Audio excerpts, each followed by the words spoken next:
59 years ago, three young girls vanished during a summer outing at Walker Lake in Nevada, disappearing without a trace, leaving behind devastated families and a case that shocked the entire community. Authorities at the time suspected a local man, the owner of a horse ranch near the lake, of being involved, but with no bodies or clear evidence found, the investigation quickly hit a dead end. However, over the long years that followed, the girls' loved ones never gave up, clinging to the faint hope that the truth would one day be uncovered. Then one day, during construction near the lake, skeletal remains and an undeveloped roll of film were discovered, containing a crucial detail that the police back then had overlooked. A detail that changed the entire case and left the whole state of Nevada stunned. Before diving deeper into this shocking story, let us know where you're watching from. And if you love true crime cases solved after decades, don't forget to subscribe to the channel so you don't miss the next part. July 1966, the desert heat poured down into the Mason Valley, where the waters of Walker Lake stretched out quietly between grayish-silver mountain ranges. That weekend, the road from the town of Yerington to the lake was covered in fine dust and harsh sunlight. Three young women, Anna Miller, 21, a photo store clerk, Patricia Blow, 19, daughter of a gas station owner, and Renee Brule, 19, a University of Nevada student on summer break, drove off together in a red Ford Thunderbird, planning a one-day camping trip by the lake. They brought picnic baskets, a few rolls of Kodak film, a transistor radio, and flowered beach towels. The last gas station attendant in Yerington remembered them laughing and chatting happily as they asked for directions to the South Shore area, which was less frequented. From early morning, the lake was bathed in sunlight, with wind blowing white salt dust that blurred the horizon. A nearby camping group later recalled that around noon, they saw the three girls pull up, spread out a picnic blanket on the sand, and then talk to a strange man, about 30 years old, tanned skin, wearing a white shirt, who was tying up a white and blue aluminum trimaran boat. The conversation seemed friendly and lasted a few minutes, after which the three girls boarded the boat, taking their small camera and handbags, and rowed out with the man. The boat traveled along the lake's edge, its metal glinting in the bright sun, until it became just a faint speck on the water. From then on, no one saw them return. In the afternoon, as the campers packed up, they noticed the Thunderbird still parked on the shore, doors closed, with no one around. The sun dipped lower, mountain shadows lengthening over the calm lake surface. Sand began shifting, gradually covering faint footprints near the water's edge. Night fell, desert winds picked up, scattering the picnic cloth and knocking over the leftover food basket. As the first lights came on in Yerington, the girls' families waited, calling friends' homes, hospitals, roadside diners, all with no information. By midnight, Anna Miller's parents drove along the road to Walker Lake, searching parking areas and campgrounds, but finding only empty darkness. They returned to town and reported to the Lyon County Sheriff that the three girls had left home early that morning, were last seen by the lake shore, and had vanished without a trace. The report was logged into the night duty book at 047. In the duty room, there was only the sound of a fan and a pen scratching on paper. The third shift officer looked at the brief entry and knew the night would no longer be quiet. The report was sent straight to Sheriff Thomas Reeves' home. With over 20 years in the job, he was rarely called out at this hour. He arrived at headquarters just before 1 a.m., jacket half-buttoned, hair tousled, eyes sharply alert. The initial report was placed before him, along with a brief explanation. Three girls left Yerington this morning, car still at the scene. Reeves read every line carefully, underlining timestamps, then asked about weather conditions around the lake. The dispatcher replied, "Strong northeast winds, poor visibility, outdoor temperature 18 degrees. He looked up, ordered a temporary file opened, numbered 66 WZL3F, and classified as county urgent. A short meeting was called in the command room. On the Lyon County map hanging on the wall, Reeves circled the Walker Lake area in red pen and marked the three main roads to the South Shore, where the victim's car was reportedly found. He assigned 4 officers, 2 to the scene immediately that night, 1 to contact federal land management for access, and another to compile a witness list around the lake. The final order was to contact the Nevada State Police Office in Fallon to prepare aerial support at dawn. In his personal notebook, Reeves wrote briefly, 3 female victims, possible accident or crime. Another note added below, response time 45 minutes from receipt. He knew the area well, where lake and desert met. Once the wind picked up, all traces vanished. 2 patrol cars started up, headlights on, rolling toward Highway 95. In the dispatch room, phones rang non-stop. Traffic checkpoints were alerted to watch for any suspicious vehicles coming north from the lake. At the office, Reeves ordered the forensics technician to prepare photography equipment, soil sampling kits, and field lights, while pulling records of missing persons cases in the area over the past 4 years, none similar. Outside the window, the sky was pitch black, desert winds whipping up in gusts, carrying salt and dust. Inside, yellow light fell on the desk where the freshly signed report still had wet ink. Reeves stood silently gazing at the spread map, his finger tracing the lake's edge, before stopping at the marked south shore. He told himself he had to get there before dawn, while the sun hadn't yet erased what little remained. At 1:40, the official deployment order went out over the radio system. Team 1 proceed to Walker Lake, verify scene, report directly. The crackle of distant waves echoed in the duty room. Reeves sat alone, fingers lightly tapping the table beside a cooled coffee cup, eyes following the 2 red taillights of the patrol cars fading into the desert night, heading toward the lake sleeping silently in the cold wind. Approaching 3 a.m. After more than an hour traveling through dark and empty roads, the 2 patrol cars of Team 1 left Highway 95 and turned onto the dirt road down to Walker Lake's south shore. Headlights swept over dry sand strips, patchy white salt dust mixed with pebble shadows, while desert winds howled, carrying cold air from the lake straight into the windshield, reducing visibility to just over 30 meters. Team leader, Lieutenant Mark Sanders, quickly noted in his log, northeast wind, force 3, temperature 16 degrees Celsius, low humidity. As the convoy advanced a few hundred meters, and the water began appearing under the dim moonlight, like a cold steel plate, they spotted the red Ford Thunderbird about 80 meters from the water's edge, nose pointing west, rear wheels slightly sunk in sand. Lights off, doors locked, no signs of forced entry. Sanders ordered the scene preserved, no touching the vehicle until Sheriff Reeves arrived. They used field spotlights to scan the area, noting scattered items, empty soda cans, a beach towel a few meters from the rear, deep tire tracks in the dry ground. Fine sand was constantly blown away by wind, blurring footprints and fresh edges. Sanders assessed the complex terrain, gently sloping shore mixed with loose rocks, easy to slip, backed by flat sand extending into the desert. He used a map for terrain measurement and a handheld GPS to confirm the car's exact coordinates, 38°37 north, 118°45 west. The point was marked with wooden stakes in reflective paint for daytime identification. Winds grew stronger, whistling over the metal roofs, forcing the patrol to shout to hear each other. They moved in a semicircle around the vehicle area, maintaining 15-meter spacing, spotlighting and taking preliminary photos. Sanders radioed headquarters, at scene victim vehicle on South Shore, no signs of collision or struggle, strong wind, limited visibility. On the other end, Reeves instructed them not to collect or move anything, just define the perimeter and sketch a temporary scene map. One officer set up a temporary antenna for stable radio signal. The team measured the suspicious area. Perimeter circled about 120 square meters around the car. They placed stakes at each corner, numbered clockwise, and posted restricted area, police investigation signs. All actions were done under flickering headlights and handheld lights. On the lake, small waves rippled, reflecting fractured moonlight. A young officer stepped to the water's edge, noting the water level was lower than average due to dry season.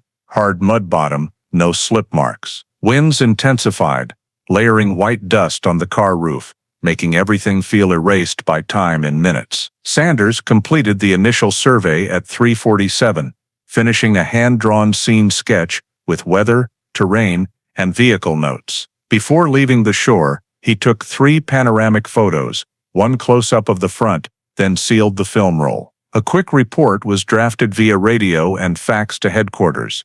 Scene confirmed: South Shore, Walker Lake. Red Thunderbird, Yerington plates, unoccupied. Conditions: strong wind, poor visibility, sinking sand terrain. No evidence collected, awaiting orders. When communication ended, the clock showed 10:04, sun not yet up.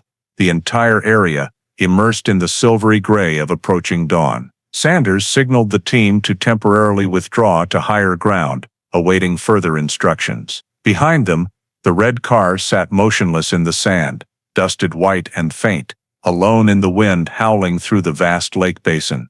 When Team 1's report arrived just before 4 a.m., Sheriff Thomas Reeves immediately directed setting up a temporary command center at the Walker Lake Ranger Station on the North Slope, with communication systems and rescue equipment storage.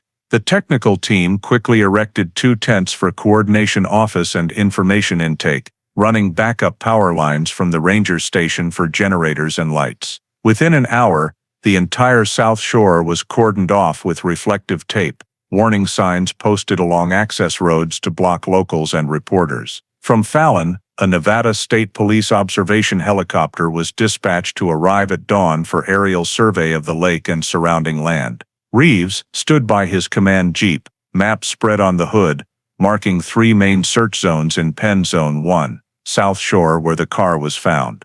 Zone 2, West Shore, with private boat docks.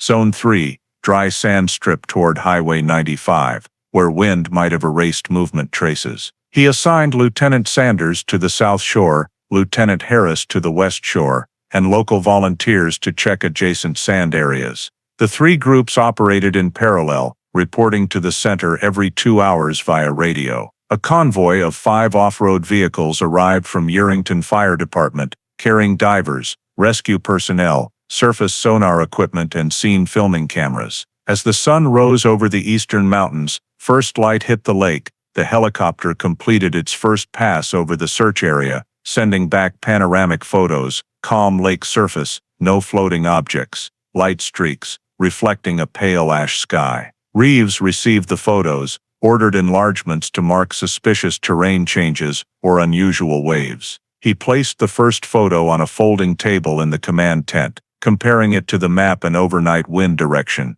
expanding priority range 500 meters southwest. In that area, divers deployed rubber boats, dropping positioning buoys and sonar for bottom scans. Electronic wave lines appeared on small screens, showing no anomalies yet. Reeves required every finding, even minor, to be documented and photographed. By 8 a.m., the command center had established dedicated radio frequencies for all groups, using area code tables for streamlined reports. At the same time, administrative staff in Yerington prepared the first media release. It stated, 3 young women, Yerington residents, missing at Walker Lake on July 2, 1966. Elaine County Sheriff's Office conducting urgent search. Any related information, please contact the hotline. The bulletin was sent to local Radio Klein and 2 regional newspapers for noon broadcast. Reeves insisted content remain neutral, avoiding speculation of accident or crime until evidence emerged.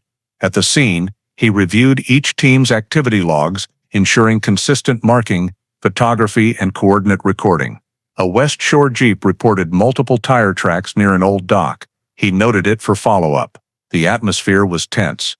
Everyone knew each passing hour diminished the girls' survival chances. Desert winds eased, lake reflecting bright light, but rising temperatures made sand scorching. Teams rotated back to the center for water and reports. At 10 a.m., Reeves received the first consolidated update: no floating objects, no collision or shore slip signs.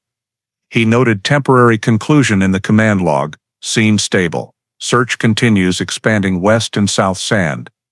Prioritize terrain anomalies, slip marks, abandoned items.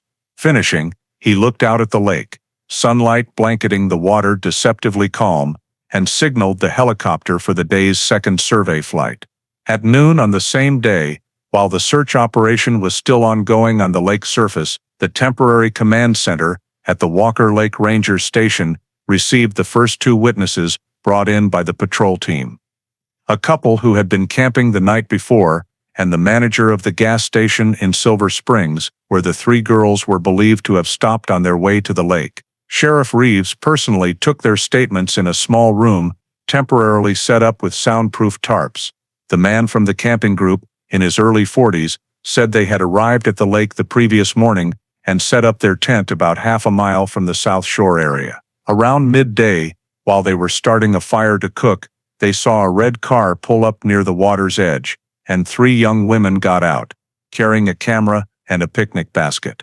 A strange man approached them and talked with them for quite a while. He appeared to be around 30 years old, tall, muscular build, tanned skin like someone who worked outdoors, wearing a white shirt and dark pants. The couple clearly remembered the white and green aluminum tri-hull boat anchored nearby, with faded lettering on the stern that they couldn't make out. After a few minutes of talking, the three girls got into the boat with the man. The boat left the shore, heading southwest, and disappeared from view after about 15 minutes. Neither of them heard any screams or noticed anything unusual.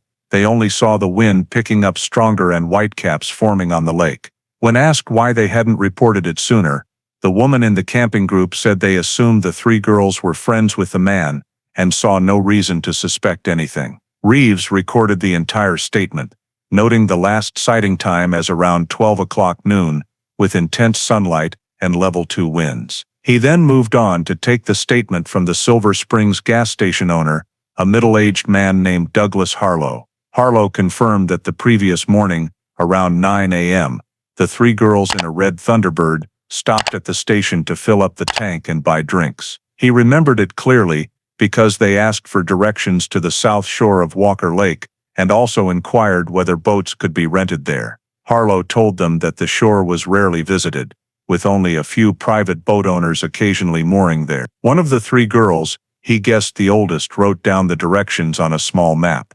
When Reeves asked about anything unusual, Harlow said he noticed a man standing near the public phone booth across the street, tall, wearing a baseball cap, looking toward the group of girls, but he wasn't sure if they knew each other. All the information was typed up into official statements, signed by the witnesses. When cross-referencing, Reeves noted that the descriptions matched a tanned male, around 30 years old, white and green aluminum tri-hull boat, appearing at the same time the three girls left the shore. He requested the administrative department to review the full list of registered boat owners operating on Walker Lake within Lyon and Mineral counties.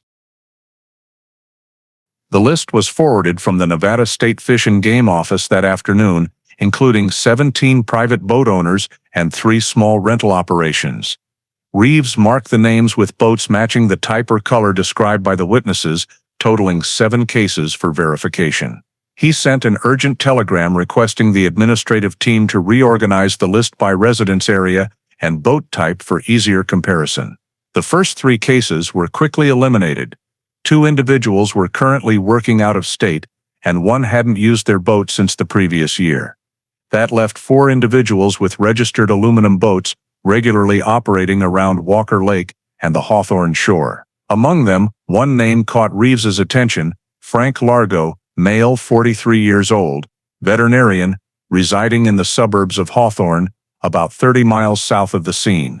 The registration showed he owned a Lone Star aluminum tri-hull boat, white and green, registration number NV 2419B. Last permit issued March 1966. Note from the Boat Management Office, frequently moored at a private dock near the Largo Ranch Horse Camp, family-owned property. The information was verified through tax records and veterinary practice license issued by the City of Hawthorne. Reeves reviewed the full background and requested immediate contact with the Hawthorne Mayor's office to confirm current residence. While waiting for a response, he asked the clerical team to check for any social connections between this individual and the town of Yerington. The results showed that the previous year, Largo had participated in a horse exhibition at the Yerington Community Center, where a group of young photographers was invited to document the event, including Anna Miller. The data was cross-referenced from the membership list of the town's amateur photography club. When Reeves saw Anna's name listed alongside Largo's, he underlined it in red ink. It was a small but noteworthy connection. As in similar missing persons cases, familiarity often proved to be the starting point of tragedy or crime. He requested the records department to print copies of the boating license and identification photo of Largo, while calling the Hawthorne police station to check resident status. More than 40 minutes later, the phone in the command tent rang. The officer in charge reported that Frank Largo still lived at the old address, worked at the veterinary clinic on Main Street, had no administrative violations or criminal record. They confirmed he had an aluminum boat stored in the shed behind the horse ranch and often used it on weekends to check on the herd of horses grazing on the opposite shore. Reeves listened without comment, nodded, and requested a verification report with copies of the boat records be sent by fax. When the documents arrived, he spread them out on the table, comparing the boat photo in the file to the witness's description. Every detail matched: predominantly white with green stripes along the hull, outboard Johnson 18 horsepower engine. Even the registration number indicated the boat had been repainted early that summer, close to the time of the disappearance. In his handwritten notes, he wrote Frank Largo, Hawthorne, veterinarian, boat matches witness description. Previous contact with Anna Miller at 1965 horse exhibition. He paused his pen, reread it, then circled Largo's name in the list of 4 suspects. The remaining names were gradually crossed off after quick verification. One was in Reno, one was serving in the military, one only owned a small fishing boat. By the end of the evening, Reeves' suspect list had only one line left. He stood up, stepped out of the command tent, and looked toward the lake where the wind had eased, the water reflecting fractured moonlight. Behind him, the maps remained pinned firmly with metal tacks, the paper bearing Frank Largo's name lying in the middle of the pile of files, glowing under the yellow lamplight. The next morning, as the first sunlight spilled across the lake surface, Sheriff Thomas Reeves left the command center, driving with 2 officers to the town of Hawthorne to question the man identified as the owner of the boat, matching the witness's description. The road from Walker Lake to the Hawthorne suburbs was only 30 miles, but covered in white dust and scorching hot wind. Upon arrival, they stopped in front of a 2-story wooden house set apart at the end of the road, leading to Largo Ranch. The family veterinary clinic was right next door, with a wooden sign hanging at the gate reading Frank Largo DVM. Reeves signaled his subordinates to stay in the vehicle and approached the porch alone to knock. A woman opened the door, around 40, brown hair, tired face, introducing herself as Helen Largo, Frank's wife. When he mentioned the disappearance of the 3 girls at Walker Lake, her expression briefly froze before she quickly composed herself and invited them into the living room. The room was small, smelling of antiseptic and hay, with a row of horse photos covering the back wall. A few minutes later, Frank Largo appeared, wearing his clinic coat, tall, hair prematurely gray for his age. He shook Reeves's hand, voice calm. "I heard about it on the radio. It's terrible." Reeves opened his notebook, explained the purpose of the visit, and read aloud the parts of the witness statements related to Largo's boat. Largo listened without showing unease, only occasionally frowning. He stated that on the day the 3 girls disappeared, he had been at the clinic all day treating a herd of horses with pneumonia, with 3 local clients as witnesses. When Reeves asked if his boat had been used during those days, Largo said the engine was broken and he was waiting for replacement parts from Reno. Helen, his wife, confirmed this detail, adding that her husband hadn't left the house from morning to evening due to work. Reeves noted, alibi claimed, witnesses to verify.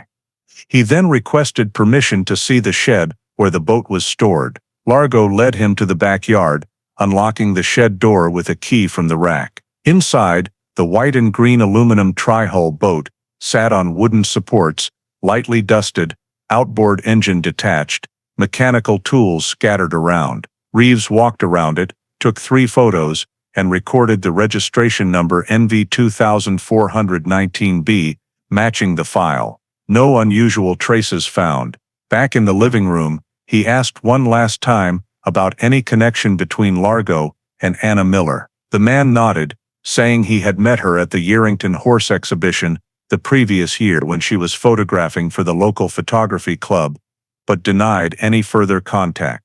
Helen looked at her husband, nodded in confirmation, her eyes calm but strangely cold. Reeves saw no justifiable reason to continue the questioning, so he closed his notebook, informing them he was simply following investigative procedure with no conclusions yet. Largo nodded, saw them to the door, saying they could contact him any time for more information. On the drive back, Reeves reviewed his notes: alibi unverified, insufficient grounds for detention. However, he still circled Frank Largo's name on the suspect list and added a note in red ink: high priority, monitor. As the vehicle left Hawthorne, through the window, he saw behind the small wooden house the tail of the white and green boat peeking out in the morning sunlight, gleaming like a strange metal streak amid the gray sand, silent to the point where it was hard to tell if it was peace or a shell concealing something yet unspoken. After returning from Hawthorne and completing the interrogation report, Sheriff Thomas Reeves immediately ordered an expansion of the search area around Walker Lake, focusing on the western side and the strips of land connecting to the desert, where there were many old salt mines and crudely filled abandoned wells. The order was issued early in the morning, with the entire force divided into 3 groups: a diving team, a ground survey team, and a technical unit specializing in evidence handling. A Nevada State Police helicopter flew circles around the lake, taking grid pattern aerial photos, sending them back to the command center every 2 hours for comparison. On the ground, the rescue team deployed 2 inflatable boats, dropping positioning buoys, and divers began searching at deep water points near the south shore. Each carried a helmet camera and bottom scanning equipment. Under the cold, murky water, they found no bodies or large objects, only a few pieces of white-painted wood floating among the algae. The wood fragments were retrieved, cleaned, sealed immediately on the boat, labeled Evidence WL8A to WL8D. At the same time, another team surveyed the old salt mines west of the lake, where the ground was cracked and many deep pits had appeared after the previous year's drought. They used probing poles to measure pit depths, checked for gases to avoid hazards, and inspected the abandoned wells nearby. Many wells were buried in sand, leaving only circular openings like cuts, with no signs of recent disturbance. Reeves received hourly reports, marking each survey point on the map, expanding the area 2 more miles northwest. At noon, the diving team reported finding a faint oil slick on the surface about 300 meters from the victim's car location. The slick stretched about 10 meters, brownish sheen, visible in the sunlight. They collected samples with glass suction tubes, sealed in jars, labeled WL Oil 1, and sent to the center. Reeves personally went to the scene, standing on the shore to observe. He noted thin oil film, likely boat engine fuel. When the samples reached the command station, technicians conducted a quick hydrocarbon detection test. Results positive, confirming the oil composition matched fuel used for Johnson engines, the same type on Frank Largo's boat. However, to avoid premature conclusions, Reeves ordered the samples sealed and sent to the State Forensic Lab in Reno for official analysis. At the same time, he instructed divers to continue scanning deeper water within 500 meters of the oil slick location. On the lake bottom, fine mud nearly half a meter thick, sonar scans only showed scattered signals from rocks and rotten branches. No additional unusual objects found. As the afternoon passed, the desert wind weakened, the water surface calm like glass. On shore, containers of evidence lined up, clearly labeled, including wood fragments, oil samples, and lake bottom mud. Reeves wrote in the field log, "Evidence collection complete, transferred to Reno for examination. Preliminary, oil possibly from boat engine type." He looked up at the sky where the helicopter was descending, sending the final images of the day, a panoramic view of Walker Lake, glowing golden flat and mysterious, as if everything remained intact. Only the people had vanished. Reeves closed his notebook, ordered teams to rest in shifts, preparing for the next day's sweep. In the temporary command room, the fax machine sounded confirming successful transmission of the evidence files to Reno, and the small red light on the control panel blinked steadily, reminding him that this search had only just begun. 3 days after the samples were sent to the state lab in Reno, the preliminary forensic report was returned to the command center at Walker Lake. The 12-page report, printed on yellow paper, stamped preliminary result. For internal use only. Sheriff Thomas Reeves received the file early in the morning, reading each section carefully. The first line of the DNA analysis section showed negative, no biological traces detected, no human cells, blood or organic tissue on the surface of wood fragments, WL8A to WL8D. The lab concluded the fragments likely flaked off from an object long exposed to water, possibly a boat, wooden dock, or floating structure. The second section on oil sample WL oils 1 identified the main components as heavy hydrocarbon mixture for internal combustion engines, paraffin mineral oil group, compatible with Johnson boat engine fuel, but similar to many other types used in the lake area. Final note: specific source undetermined, insufficient basis to link to any subject or vehicle. Reeves folded the papers, leaned back in his chair, silent for a few seconds. He understood this meant the investigation could not advance further, at least forensically. In his internal memo, he wrote, "No human DNA, wood origin undetermined, results insufficient for charges." An emergency meeting was called, immediately in the command tent. All team leaders, state representatives, and forensic staff attended. The technician presented the sampling process again, confirming all steps followed standards, ruling out cross-contamination. Experts agreed the evidence only described the scene, proving no link to the victims or any suspect. Reeves asked for opinions on next steps. No one offered alternatives beyond expanding diving and continued helicopter surveillance. A young officer suggested rechecking the North Shore with its old abandoned wells, but Reeves knew resources and time were limited. He nodded to note the suggestion, promising review in future plans. As the meeting ended, a heavy atmosphere lingered.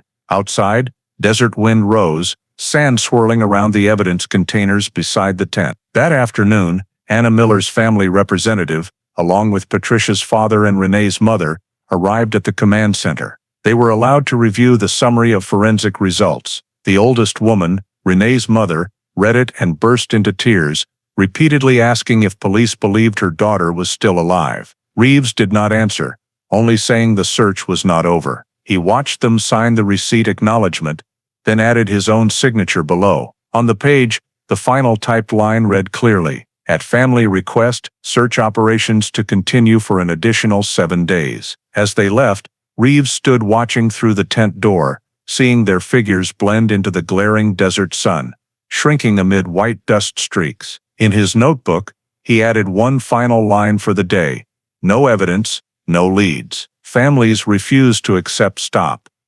Then he closed the book, looked toward Walker Lake, where the water lay unnaturally still, as if nothing had ever happened. 10 days after the forensic results were released, the search around Walker Lake officially entered its final phase. Each morning, rescue teams continued descending into the water, divers rotating to scan every strip of deep mud on the lake bottom, while on shore, off-road vehicles swept the sand and old salt mine areas, but all efforts yielded no new discoveries. The observation helicopter had completed 24 flights, taking over 400 photos, all showing a calm lake surface with no signs of unusual objects or terrain changes. Sonar systems detected no large metal signals sufficient for a boat or vehicle. The technical team's report stated clearly, no biological traces, objects, or mechanical equipment detected within 2-mile radius of initial point. At the command center, maps marked in red ink grew crowded with overlapping circles, evidencing ever-expanding but futile search areas. Reeves sat at the desk, reviewing each statement, comparing timelines and positions, trying to find anything overlooked. He had ordered rechecks of all lists, from boat owners to witness statements, but no contradictions emerged. The wood fragments, oil slick, initial faint clues now worthless. In the summary report sent to the state police office, Reeves wrote briefly, "No bodies, no vehicle, no evidence of crime. Preliminary conclusion, undetermined accident." The internal meeting followed, with all team leaders agreeing to halt the search lacking scientific basis or resources. The termination order was signed at 18 o'clock on the 10th day, scheduling site cleanup over the next 2 days. News quickly spread to Yerington and surrounding areas, sparking quiet outrage from the victims' families. The next morning, Anna Miller's father and the other 2 families drove to Walker Lake, demanding to meet Reeves directly. The conversation took place outside the command tent, hot wind and sand swirling, no one raising voices, only the father's hoarse tone. "If it were your daughter, would you stop?" Reeves did not reply, his gaze dropping to the distant lake where sunlight glared. He understood their despair but also knew human limits had been reached. The final report was completed that day, the Walker Lake case file temporarily closed, status changed to inactive, pending review. All evidence sealed, transferred to Leon County storage. At his desk, Reeves signed the last page of the operation report, the bold printed line cold. Result, undetermined, likely accident. Case suspended. As evening fell, rescue vehicles left the shore, leaving marker stakes lonely in the wind. The 3 girls' families stood silently watching the convoy disappear, faces dusted white, eyes vacant in the fading sun. No one spoke. When the last vehicle vanished, only the whistling wind and still water remained, like a giant mirror reflecting the sky, turning brassy dark. Reeves stood alone on the shore, looked toward the horizon, then turned away. He knew the file would remain there, waiting for someone later to reopen, but in that moment, the search officially ended, and Walker Lake returned to its inherent silence, as if it had never witnessed the disappearance of 3 young lives. 3 weeks after the official search operation concluded, the entire Walker Lake case file was finalized for transfer to the Nevada State Archives as required by regulation. In the quiet office of the Lyon County Sheriff's Department, Sheriff Thomas Reeves spent nearly an entire day reviewing every document, cross-checking signatures, dates, and evidence lists. The rolls of crime scene photographs, interrogation reports, diving coordinate charts, and the forensic report from Reno were packed into a standard metal box, labeled Walker Lake, 1966/Case 43M. On the box's surface, he added a small line in black paint marker, missing 3 female victims, cause undetermined. Once all the paperwork was stamped, Reeves signed the transfer form and personally drove the file to the state's Central Archive in Carson City. The nearly 2-hour journey along the desert highway was under glaring sun, with white dust covering the windshield. He said nothing to his companion, only gazing out the window as the distant mountains faded away. The archive was housed in a gray concrete building, isolated on the edge of the city, storing thousands of unsolved cases. The archivist inspected the file, entered the data into the registry, and affixed a barcode under the state's new system. In the classification column, the Walker Lake case was marked with the status code unsolved, no evidence. Reeves watched as the box was placed on a cold steel shelf, 4th row from the bottom, amid thickly dust-covered files,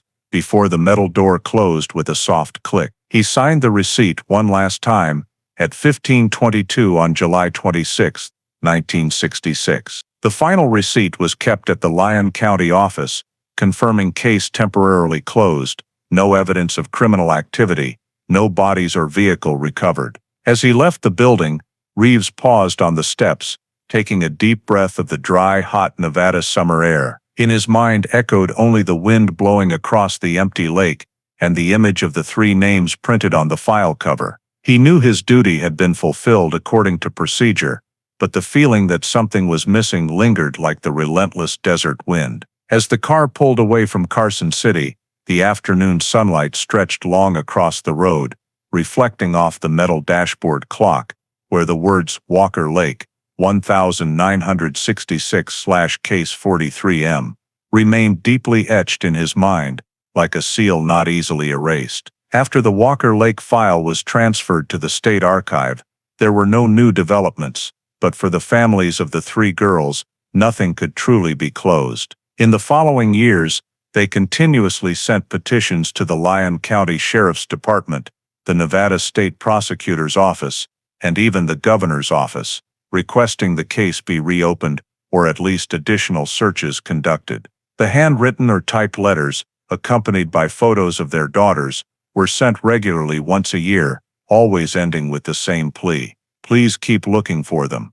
In the first few instances, the county sheriff's office responded briefly that the case remains unsolved and will be reviewed if new evidence emerges. Afterward, responses became sporadic and then ceased entirely. Time passed, and the names of the three girls were gradually overshadowed by hotter news: war, energy crises, and other cases. Local newspapers ran short memorial pieces on the first anniversary of the disappearance, but by the third year, that section vanished. The Miller family home in Yerington still displayed Anna's photo by the window, while her parents aged so rapidly that neighbors barely recognized them. Patricia Blow's mother spent most of her time at church, praying every morning, while her father quit his job and left town for distant construction work. The Brule family, the poorest of the three, sold their small apartment, moved in with relatives in Reno, taking only a single photo of their daughter in an old wooden frame. Occasionally, they returned to Walker Lake, standing on the shore, gazing at the calm water like a mirror, and placing a bouquet of wildflowers there. Reeves, now back to routine duties, received a few letters from the families, but could not respond to them all. He understood there was nothing to say, as the state authorities had clearly determined the Walker Lake case was unsolved.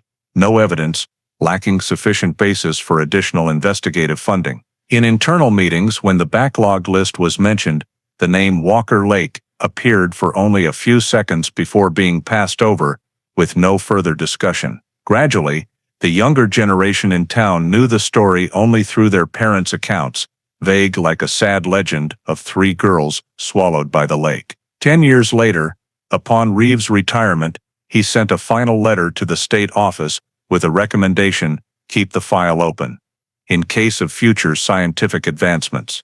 There was no reply. The archived Walker Lake, 1966/Case 43M, lay undisturbed on the steel shelf among thousands of other old cases, gathering a thin layer of dust. The media no longer mentioned it, the public gradually forgot, and only the old photos in wooden frames in the three families' homes were dusted weekly, while wildflower bouquets occasionally appeared on the lake shore, withering in the sun, as a faint reminder that some losses had never been named. In October 1976, after 32 years of service, Sheriff Thomas Reeves officially submitted his retirement papers. The farewell ceremony was simple, held in the small hall of the Lyon County Sheriff's Department, attended only by a few close colleagues and county representatives. He received a plaque, handshakes, and quietly left the old headquarters. In the personal box he carried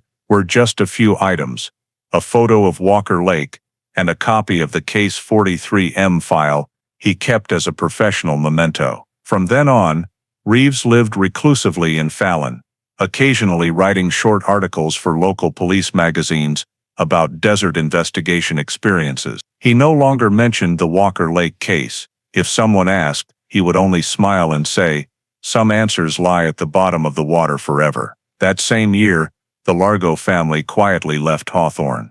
The veterinary clinic closed, the sign removed, the two-story house listed for sale, and sold within months. Neighbors said they only saw the moving truck heading toward Reno one early morning, with no goodbyes. Over time, the horse ranch fell into abandonment, stables rotted, weeds overgrew the paths, leaving only a few leaning wooden frames in the wind.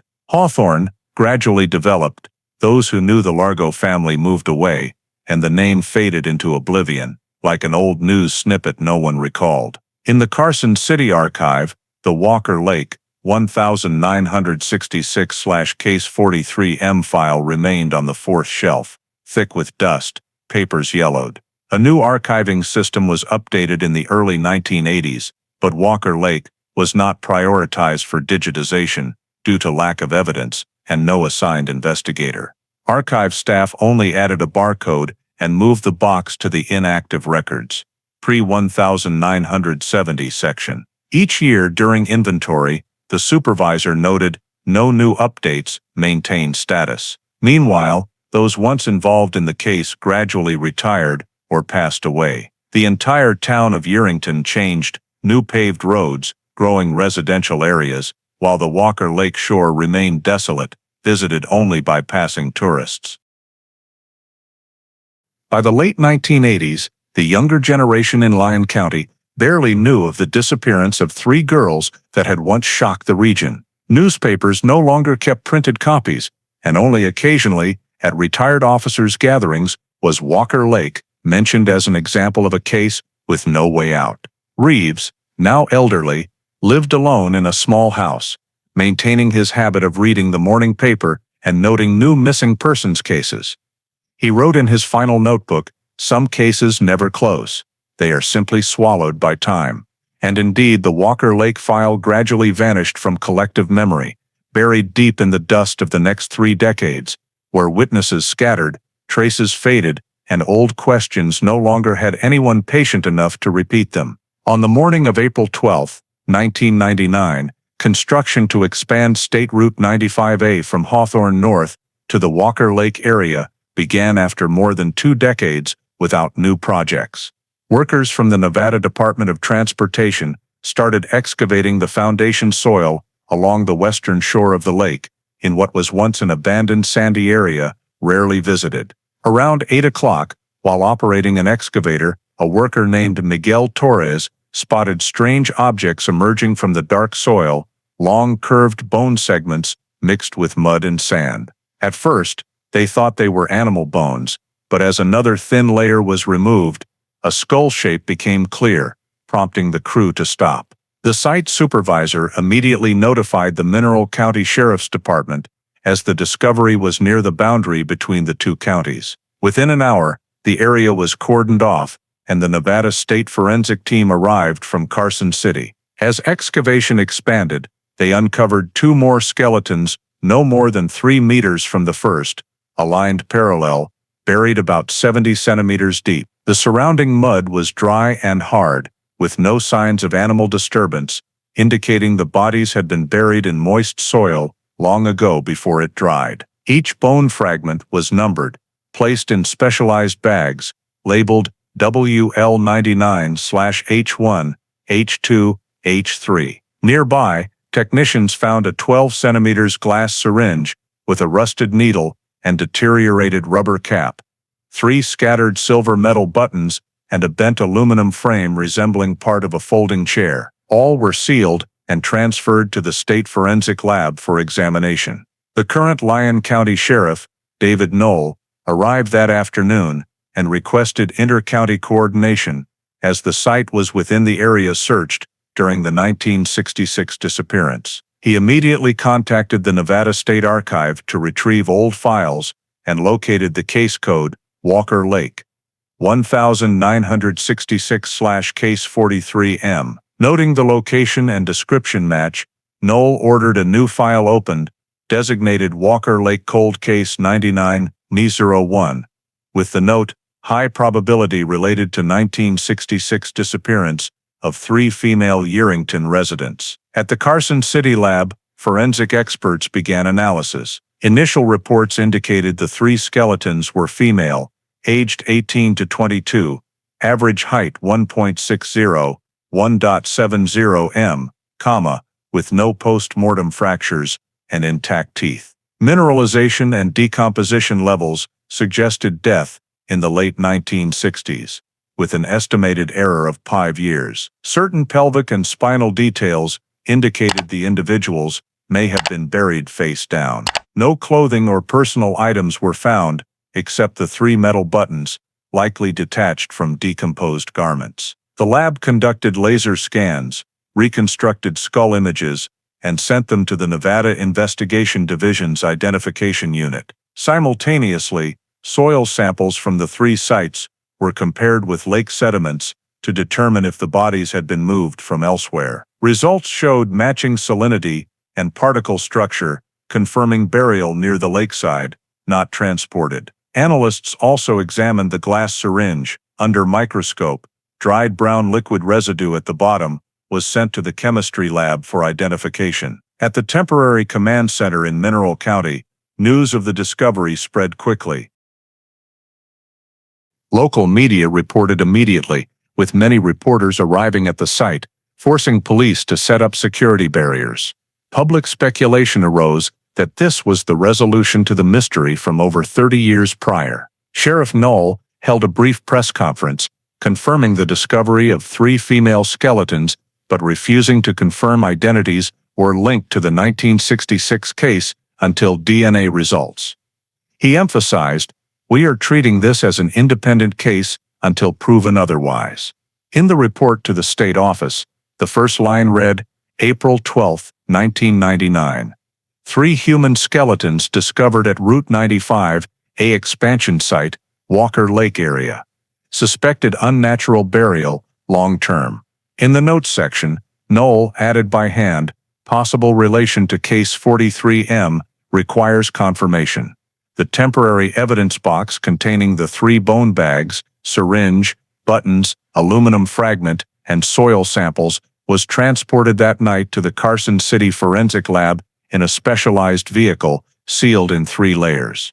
Meanwhile, the discovery site was covered with tarps, marked with reflective stakes, and temporarily fenced to prevent access. The next morning, workers resumed in another area, leaving the excavation site bare, with only tire tracks and stake reflections under the Nevada sun. With the discovery of the 3 skeletons, a case thought long forgotten was officially reactivated in the state's active files, and on the new folder cover at the Lyon County Sheriff's Department, the words Walker Lake Cold Case 9901 were underlined in red ink, marking the start of another journey.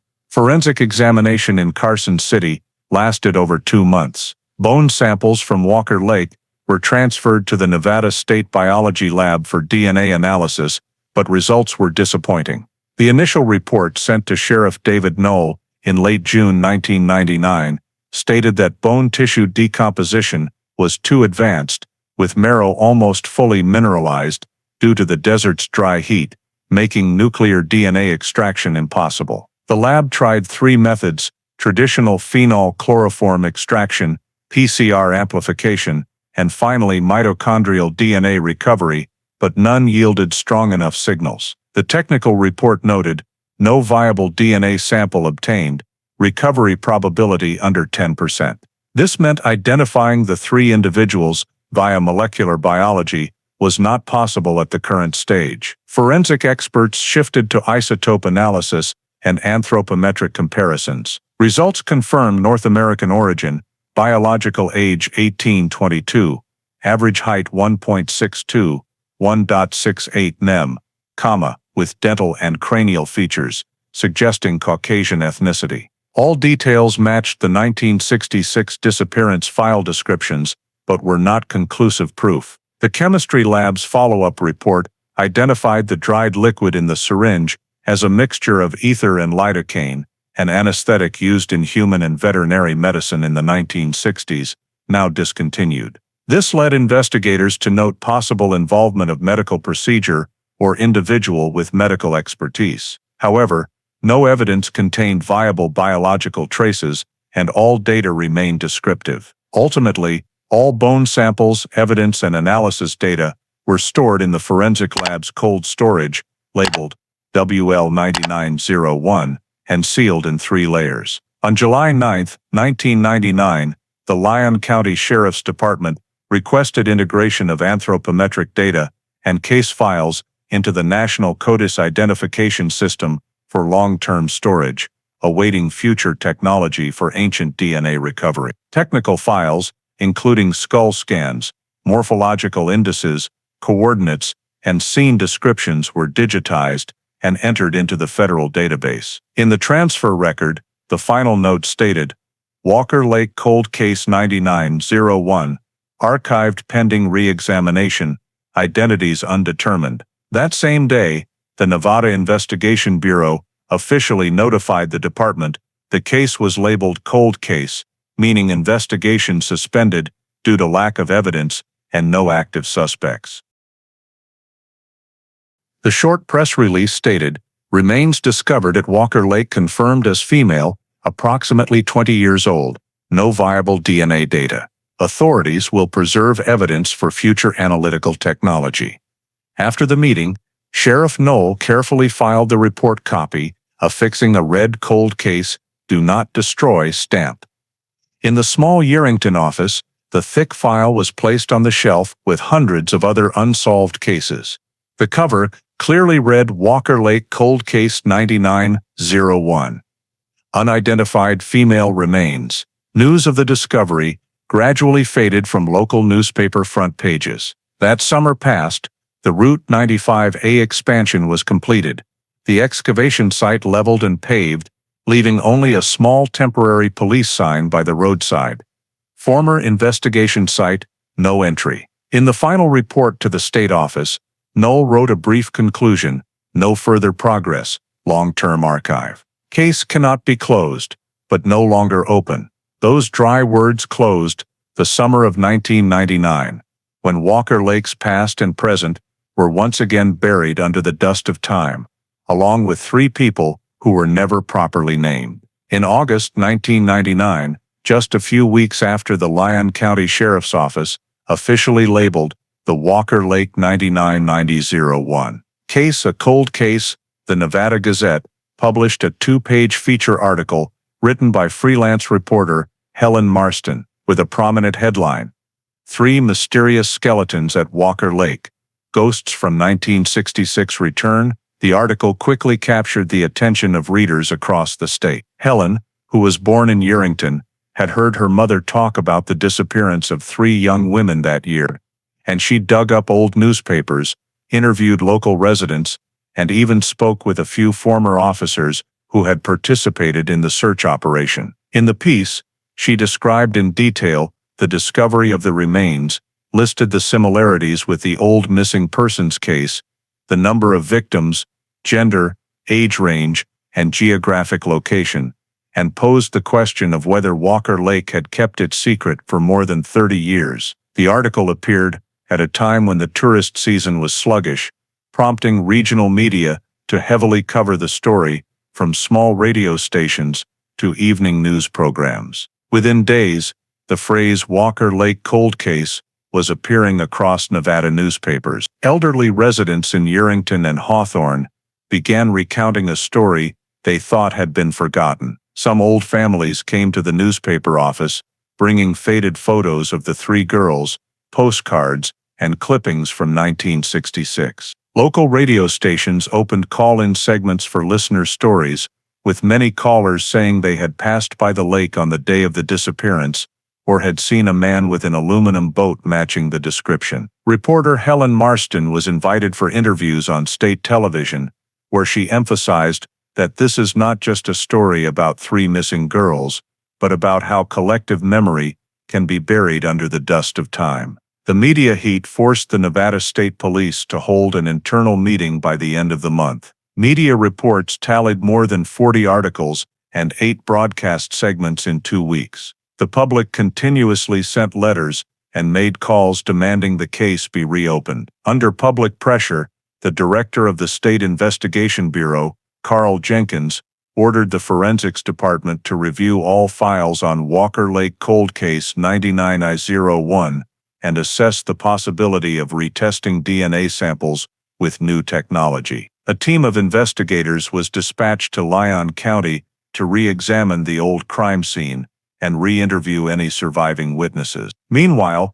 many newspapers continued to exploit the topic, drawing connections between the 1966 incident and other unsolved disappearances of women in Nevada. Television stations recreated scenes of the 3 girls by the lake shore, with images of the aluminum boat, and the strange man becoming haunting symbols. Public attention did not last forever, but it was enough to revive a file thought to be forgotten. By the end of that year, the case documents were digitized and entered into the state's central storage system, marking the first time since 1966 that the Walker Lake file had been formally reviewed at a higher level.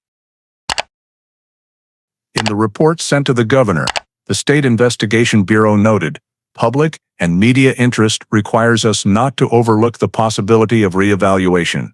Advances in DNA testing technology may yield new results." However, due to budget constraints, the retesting plan was postponed, and the case retained its cold case status. As winter arrived, the news gradually cooled off, and Helen Marston's article was nominated for a state journalism award, but did not win. Nevertheless, thanks to that series, the phrase Walker Lake was once again etched into the memory of Nevada residents as a reminder that an old mystery still lurked somewhere in the desert, waiting for an answer. Early in 2011, 12 years after the remains were discovered and stored in the Nevada State Forensics Cold Storage, the Federal Bureau of Investigation announced the rollout of a national mitochondrial DNA analysis program called MitoMatch, aimed at recovering genetic data from very old or heavily degraded samples to assist in identifications in unsolved cases. In March of that year, a memorandum was sent to all state police departments and forensics offices, inviting participation in the initial testing phase. On the list sent to the Carson City office, the Walker Lake Cold Case 99-901 file was flagged as one of the potential cases due to well-preserved bone samples, clear estimated ages, and high historical value. The Lyon County Sheriff at the time, Michael Herrera, signed approval to join the program, authorizing new samples to be taken from the 3 skeletons and sent to the FBI's Central Laboratory in Quantico, Virginia. On April 27, under the supervision of state representatives and 2 federal experts, the unsealing process took place at the Carson City Forensics Facility. 3 metal boxes containing the bones were removed from cold storage, where they had lain undisturbed for over a decade. Technicians carefully selected intact bone fragments, primarily femurs and molars, as these are the parts that retain mitochondrial DNA the longest. Each sample was individually coded WL99A1, WL99B1, WL99C1, then sealed and placed in specialized vacuum containers, accompanied by a condition verification report. On May 2nd, a special FBI flight transported these samples, along with hundreds of others from across the country, to Quantico. At the MitoMatch laboratory, experts used next-generation sequencing techniques, focusing on the D-loop region of mitochondrial DNA, which can survive even when nuclear cells are destroyed. The analysis process lasted many weeks. The obtained sequences were compared against the National DNA Database, including samples from relatives of old missing persons cases. The MitoMatch system was designed to detect even indirect maternal line matches, since mitochondrial DNA is passed down through the female lineage. While technicians in Quantico worked, the Lyon County office received monthly progress updates. The first report indicated that 2 of the 3 samples had strong enough mitochondrial DNA signals to proceed with sequencing, while the remaining one was degraded but still recoverable. By mid-July, preliminary data from 2 samples was complete, encrypted, and entered into the MitoMatch database. At the same time, the FBI launched a coordinated campaign with states to expand collection of comparison samples from relatives of victims missing before 1980. A list of more than 70 cases in Nevada was compiled, including the disappearance of the 3 Yerington girls in 1966. The state police began contacting surviving relatives of the victims, requesting they provide DNA samples for comparison. This process took considerable time because many relatives had left the state or passed away, and old records were lost, requiring assistance from genealogical tracing organizations. In the September report to the FBI director, the MitoMatch team stated, "The Walker Lake samples are among the most promising due to good preservation conditions and likely matches with missing persons records stored in CODIS from 1966. That same month, an internal Nevada State Bulletin announced progress in cooperation with the FBI, emphasizing this as an opportunity to give identities back to the lost and close old cases. In the Carson City storage room, which had witnessed silence for over 10 years, the cold lights flickered on again. Old evidence boxes were moved off shelves, seals checked, and new electronic files added. From Quantico, the first mitochondrial DNA signals began appearing on computer screens, long sequences of thousands of nucleotides that could connect the nameless Walker Lake bones to a past forgotten for nearly half a century. Each segment was isolated, read, assembled, and compared relentlessly over many months, as if time itself was being peeled back layer by layer. In early December 2011, after more than half a year of continuous analysis, the FBI's MitoMatch laboratory in Quantico completed the final report and sent the official results to the Nevada State Police. In the 11-page conclusion, the first line stated clearly, "Mitochondrial DNA analysis from sample WL99A1 matches completely with the comparison sample taken from hair provided by Ashley Miller, maternal granddaughter of the 1966 missing victim Anna Miller. The match probability was determined at 99.98%, exceeding the national forensic standard. The remaining two samples, WL99B1 and WL99C1, subsequently yielded corresponding results with DNA samples from relatives of Patricia Blow and Renee Bruhl, confirmed through comparisons of the D-loop and HV1, HV2 regions on the mitochondrial chain. The red-stamped FBI report concluded, the three female individuals recovered from the Walker Lake area in April 1999 matched the three victims in the file Walker Lake, 1966/Case 43, conclusion, identities confirmed. When the document reached Carson City, State Police Chief Michael Herrera held an emergency meeting with Lyon County representatives, deciding to reopen the investigation file. After 45 years since the day the three girls vanished, the case was officially revived under the new code Walker Lake Cold Case, Reinvestigation 2012. During the meeting, forensic specialists presented the entire data matching process. Ashley Miller's hair sample had been collected by the FBI in California, where she lived, through the MitoMatch genealogy outreach program. Ashley was the granddaughter of Anna's sister in the maternal line, thus carrying nearly identical mitochondrial DNA. She had never known the full story of her great-aunt's disappearance, only hearing fragments. When informed of the potential match, she agreed immediately, sending a hair sample and copies of kinship documentation. The match result left the entire team silent for a few seconds when reading the final confirmation line. A young specialist whispered, "After all these years, they finally have their names back." The summary report was sent to the Nevada Attorney General's office and the regional FBI Western Division. All departments agreed that based on genetic evidence, the three victims were identified as Anna Miller, Patricia Blow, and Renee Bruhl.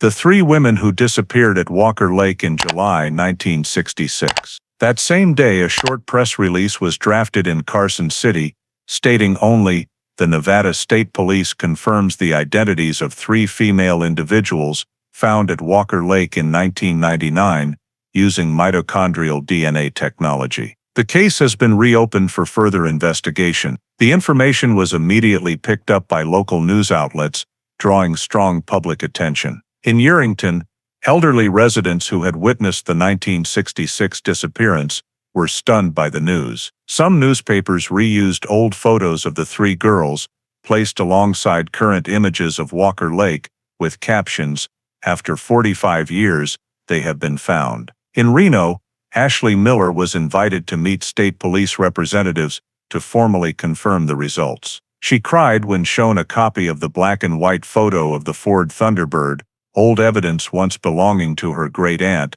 now an icon of the entire case. For the investigating agency, confirming the identities opened a completely new direction.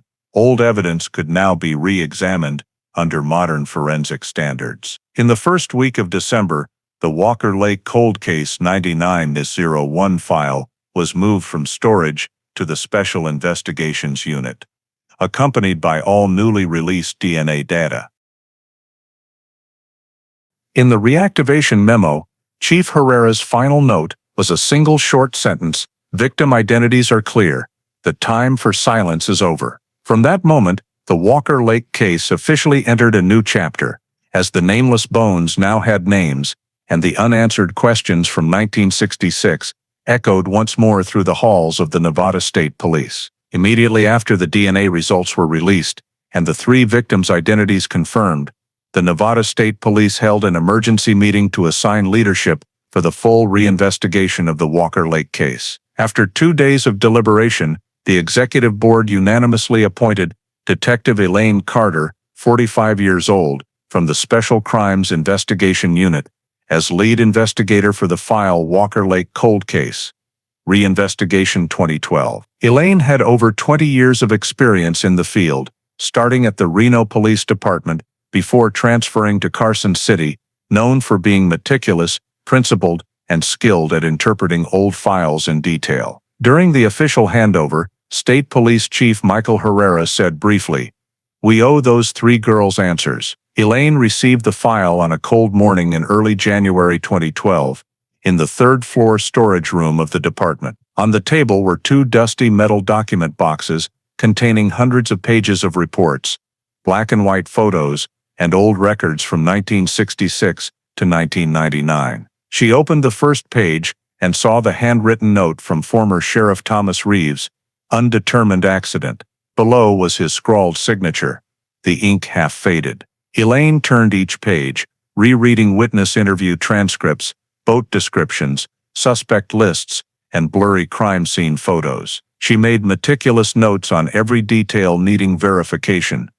The name Frank Largo, veterinarian in Hawthorne. The camping couple witnesses, search timelines, evidence examination results. Her first goal was to determine who from the suspect and witness lists was still alive. A list of 18 names was compiled, mostly original officers and witnesses, but most were now over 70. Elaine requested the Records Department to access the state civil database to update each person's status. Simultaneously, she contacted the Carson City office for access to all files stored in the State Investigation Bureau vault, including original crime scene photos, interrogation transcripts, and unpublished administrative reports. In her first internal report to superiors, she wrote, "Priority full review of old files, cross-reference with current technical advances, identify living suspects, re-examine physical evidence." Her team consisted of just 3 people, a forensic specialist, a data analyst, and a young officer handling communications. They worked in a small isolated office at the back of headquarters, formerly used for old file storage. New maps of the Walker Lake area were hung on the walls, overlaid on the 1966 originals. Elaine pinned yellow sticky notes on them, numbered by timeline, July 2, 1966. Disappearance date, April 12, 1999. Remains discovery, December 9, 2011. Identity confirmation. She looked at those 3 markers, knowing the gaps between them were where the truth had been buried. In the early days, Elaine spent most of her time reviewing Frank Largo's file. Medical records, professional licenses, financial history, everything appeared normal. But in the 1966 interrogation transcript, one detail caught her attention. Largo stated the boat engine was broken, waiting for parts from Reno. She underlined that sentence in red and placed a large question mark beside it. Because in Reeves' report, there was no documentation verifying that claim in reality. Elaine requested the technical department to locate the boat registration, NV 2419B, identify the engine serial number, and trace any parts purchase history in Reno from that time. She also sent a request to the Carson City Forensics Lab to reopen the 1999 evidence boxes for preservation checks. While comparing the paint and aluminum alloy from the found frame fragment with materials used in Lone Star boats of that era. Every action was documented in detail in the case log. Each evening, Elaine sat alone in the office, the yellow light casting over the old files, rereading Reeves' every word, trying to imagine how he had viewed the case nearly half a century earlier. She understood this was not just a duty, but a continuation of those who never had the chance to see it through. In the report closing the first week, Elaine wrote, "Objective, reconstruct the 1966, 1999, 2011 data chain. Current status, suspect unidentified, file requires comprehensive re-examination. Need to verify individual, named Frank Largo, if still alive." The final line under her signature was double underlined.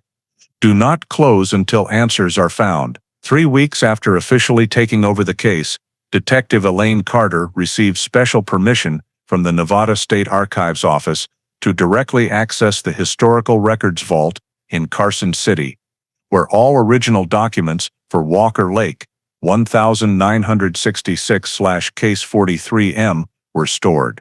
That morning, she arrived at the archives building while thin fog still lingered.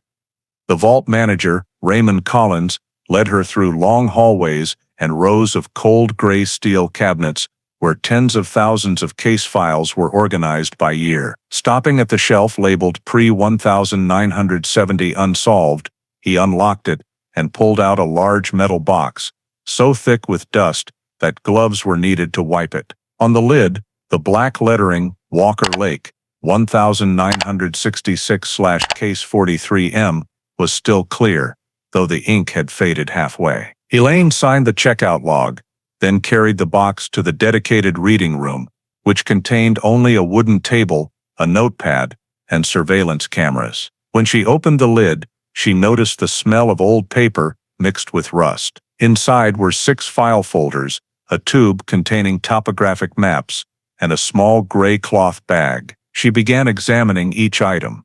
The first folder was Sheriff Thomas Reeves' handwritten report in blue ink, detailing the entire search process from July 2 to 12, 1966, hour by hour. Beside it, she found an old sealed envelope labeled Witnesses, South Shore Camping Group. Inside were the original witness statements, paper yellowed but lettering still legible, 3-hull boat, white-green color, tanned man, white shirt, heading southwest. The statement matched the digitized copy, but at the bottom of the page was an additional handwritten line in different script, not present in the current copy. Man had Eastern accent, claimed to be veterinarian, name Frank or Francis. Elaine paused, examining the handwriting closely. It was likely a supplemental note by Reeves that was never included in the official report. She flagged the page, photographed it, then moved to the map tube. Unrolling it, she discovered 3 large maps printed on wax paper, marked in red pencil with searched locations. A small triangle symbol was near the western sandy area of the lake, with no specific note except the abbreviation. Using a magnifying glass, Elaine saw smaller writing below, Largo Ranch Access. The faint ink nearly blended into the paper, possibly overlooked during digitization. She photographed the entire maps with a digital camera and saved them to her personal drive. Finally, she opened the small cloth bag. Inside was a Kodak 35mm film roll, label peeling, but on the core still readable. July 1966, WL. Elaine asked Collins about processing regulations. He confirmed the film had never been developed, only sealed with the original files from the 1960s. It was likely crime scene film taken by the initial technician, but never processed due to equipment failure or lack of chemicals. Elaine immediately requested the film be resealed in a light-proof box, coated temporarily, WL Film 1966, and submitted a formal request for development using vintage photo recovery procedures at the State Police Imaging Lab. When closing the box, she noted in her notebook, additional discoveries. Witness statement includes name Frank Francis, scene map has RL symbol, near Largo Ranch, undeveloped Kodak film. Leaving the vault, afternoon light slanted through the long hallway, dust floating faintly in the beams. Elaine felt as if she had just opened a door, locked for half a century, where every small detail carried the breath of people, long gone. She clutched the files tightly, hurried to her car, with only one clear thought echoing in her mind. If Reeves had missed something, it was in that film roll. 1 week after Elaine Carter discovered the undeveloped Kodak film roll in the original case file, the Imaging Technical Department of the Nevada State Police proceeded with recovery using a special process for vintage photographs. The film roll was transferred to the Reno laboratory under Elaine's direct supervision, with the seal still intact. Veteran photo technician Stephen Haller explained that this type of film used a cellulose acetate base, which is highly prone to deterioration after many decades, but it could still be recovered if soaked in a softening solution and manually developed in a darkroom. The recovery process lasted 3 days. On the first day, the film was softened and the mold layer was cleaned off. On the second day, they attempted to scan each frame using a specialized scanner. By the third day, 17 clear frames were recovered, with the rest severely damaged. Elaine was present when the first images appeared on the computer screen. She immediately recognized the setting, Walker Lake, summer 1966. The first 6 photos showed the sandy shore, a red Ford Thunderbird parked at the water's edge, and 3 young women lined up posing for a picture, smiling brightly. In another frame, they were sitting on the sand, raising their hands to shield from the sun, with the glistening water surface in the distance. But the 12th photo was the one that silenced the room. Taken from a slightly angled right perspective, it appeared to have been shot with the camera placed on a tripod. The 3 women, Anna Miller, Patricia Blow, and Renee Brule, were sitting on a white and blue aluminum tri-hull boat, matching the description in witness statements. Anna was at the bow, holding a camera, while the other 2 sat beside her, hair blowing in the wind. Behind them, at the edge of the frame, the shadowy figure of a man was visible, only half his body showing, tall build, white shirt, arm resting on the outboard motor. His face was obscured by glare, but the outline of his shoulders and neck was clear. When the technician increased the contrast, Elaine noticed that the background was not the South Shore, where the camping group had last seen them, but a flat stretch of land with a wooden fence and a faint small roof in the distance, features matching the old Largo Ranch area. She requested enlargement of the background area. At 400% magnification, the wooden fence clearly showed 3 main posts and a leaning gate, an architectural style only found in Hawthorne area ranches from that era. When cross-referenced with old topographic maps, that location was less than a mile from the Largo house. Elaine noted in her interim report, Photo WLF-12, white and blue tri-hull boat, 3 victims seated on it, man standing behind, background consistent with old Largo Ranch coordinates. She had all 17 frames printed, numbered, and sealed in a secure envelope. The remaining photos showed the sequence before and after that image, them boarding the boat leaving the shore, and then the water receding farther away. In the final frame, only the horizon remained with a white metallic glare streak, like a reflection under the sun. Elaine stood silently, for a long time looking at the series of photos, feeling as if time had been pulled back more than 40 years. She imagined the moment the person holding the camera, possibly one of the 3 women or the man himself, pressed the shutter, never expecting that frame would become the last evidence they left behind. When the report was sent to superiors, Police Chief Herrera requested digital backups and forwarding to the Federal Image Analysis Unit for precise location determination. The expert team at Quantico used terrain recognition technology, comparing lighting angles, wind direction, and mountain positions in the background. The results confirmed the shooting coordinates were on the southwest shore of the lake, about 1.4 kilometers from the Largo Ranch boundary. The accompanying report noted high probability that the camera was placed on the opposite shore facing the Largo Ranch area. Elaine reread the conclusion line, feeling that she now held the piece that Reeves had once missed.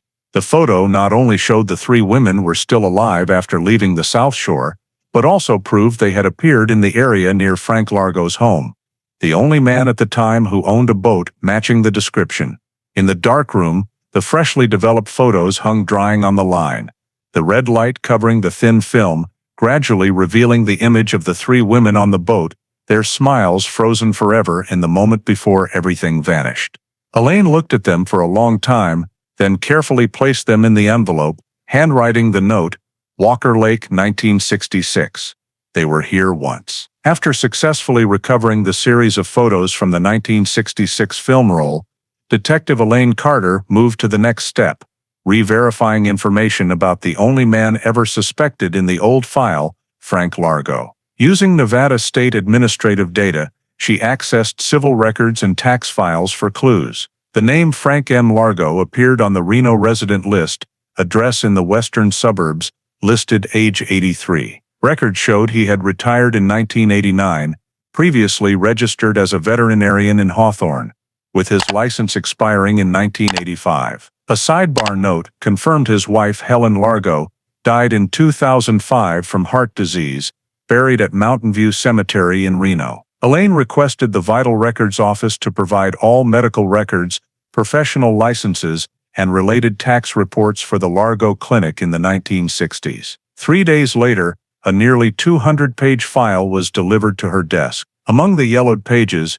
she found what she needed: the 1966 patient log, handwritten, each page listing clients with dates, pet names, and treatment services. The 8th entry on the July 1st page, just 1 day before the disappearance, clearly read A. Miller, Mare Checkup, 1645. The handwriting was confirmed as Frank Largo's, with his signature in the bottom right corner. Elaine paused, staring at the line for a long time, then underlined it in red ink. According to the old file, Anna Miller had photographed at the Largo Horse Ranch in 1965, but no one had ever discovered this subsequent visit.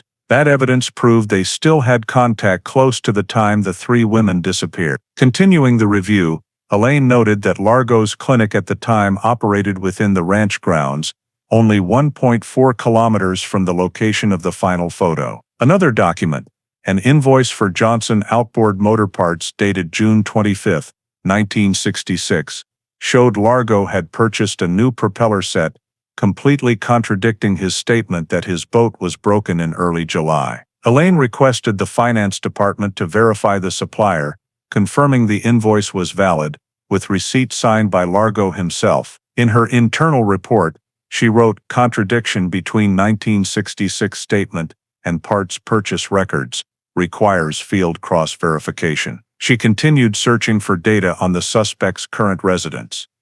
Property records showed the Reno house purchased in 1990, titled to Frank and Helen Largo, still legally owned with no mortgage. Neighbors described him as living quietly, rarely interacting, mostly going out only for groceries and occasional visits to his old veterinary clinic colleagues, a few times a year. When Elaine called the office of a former colleague veterinarian, the person confirmed Largo was still mentally sharp, occasionally attending retiree veterinary seminars. She asked further about his health, learning he had mild heart disease and respiratory issues, currently living with a caregiver. The next day, Elaine went to the Nevada Health Department's archives to check additional professional records. The 1965 license listed Frank Largo's registration number as NV Vet 1124, Clinic at 12 County Road, Hawthorne. In the appendix, there was an annual updated list of animal patients and owners. The final page for 1966 noted 3 cases checked before 7 quarters holiday: Miller, Blow, Brule, X-ray breeding horses. When cross-referenced with the list of horse owners in Urington at the time, the 3 names matched the 3 missing victims. Elaine printed all related pages, compiling them into a new evidence file.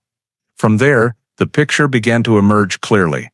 All 3 women had visited Largo's horse ranch in the week before disappearing, and Anna returned on July 1st, just hours before they were last seen on the lake. In the report sent to superiors, Elaine concluded, identified suspect Frank Largo, 83 years old, residing in Reno, with direct contact to victims prior to disappearance. His wife, Helen Largo, died in 2005.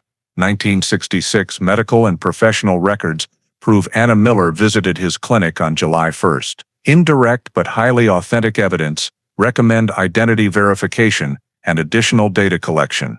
When finished writing, she paused, looking at the stacked old papers, the signatures, invoices, patient logs, all like faint ink marks connecting past and present. Elaine knew the investigation had now entered a new phase. Time had finally brought the once-forgotten man back into the light. After fully verifying Frank Largo's professional records and financial evidence, Detective Elaine Carter decided to move to the action phase. On March 12, 2012, she submitted a search warrant application to the Mineral County Court, attaching all documents proving direct connection between the suspect and the 3 missing victims from 1966. In the application, she emphasized that the Largo Ranch area, including the Western Warehouse, has never been fully searched since the incident and may contain buried evidence. The county judge, after reviewing the file and consulting the state prosecutor, approved the warrant at 2 p.m. that day, allowing the investigation team to proceed within a 48-hour limit. The next morning, a convoy from the Nevada State Police and Forensic Unit headed to the old Largo property, less than 2 miles south of Walker Lake. The ranch had been abandoned for years, leaving only foundations, a few collapsed brick walls, and a lone cement warehouse in the sandy expanse. Elaine commanded the entire scene, ordering the technical team to set up security barriers, establish checkpoints, and scan the warehouse foundation area with ground-penetrating radar. By late morning, the screen showed an anomalous signal, an oval-shaped metal object buried about 40 centimeters under the cement floor, sized like a small boat. The technical team marked the spot and used a jackhammer to cut through the cement layer. The machine's noise echoed in the empty space, fine dust filling the air. When the first cement layer was removed, the aluminum frame emerged clearly, reflecting silvery light under the sun. Everyone stood still for a few seconds, realizing it was a boat hull. Faint white and blue paint remained, registration number NV2419B, faded but readable. Reeves had noted this number in the 1966 file, and now it appeared, nearly half a century later. Elaine ordered photos, video recording, and step-by-step documentation. When the boat hull was fully excavated, they discovered the rear compartment filled with dirt, bone fragments, and decomposed fabric pieces. Technicians collected samples on site, sealing them in evidence bags, WL 2012 Boat 1. Inside the compartment were also 2 small glass vials,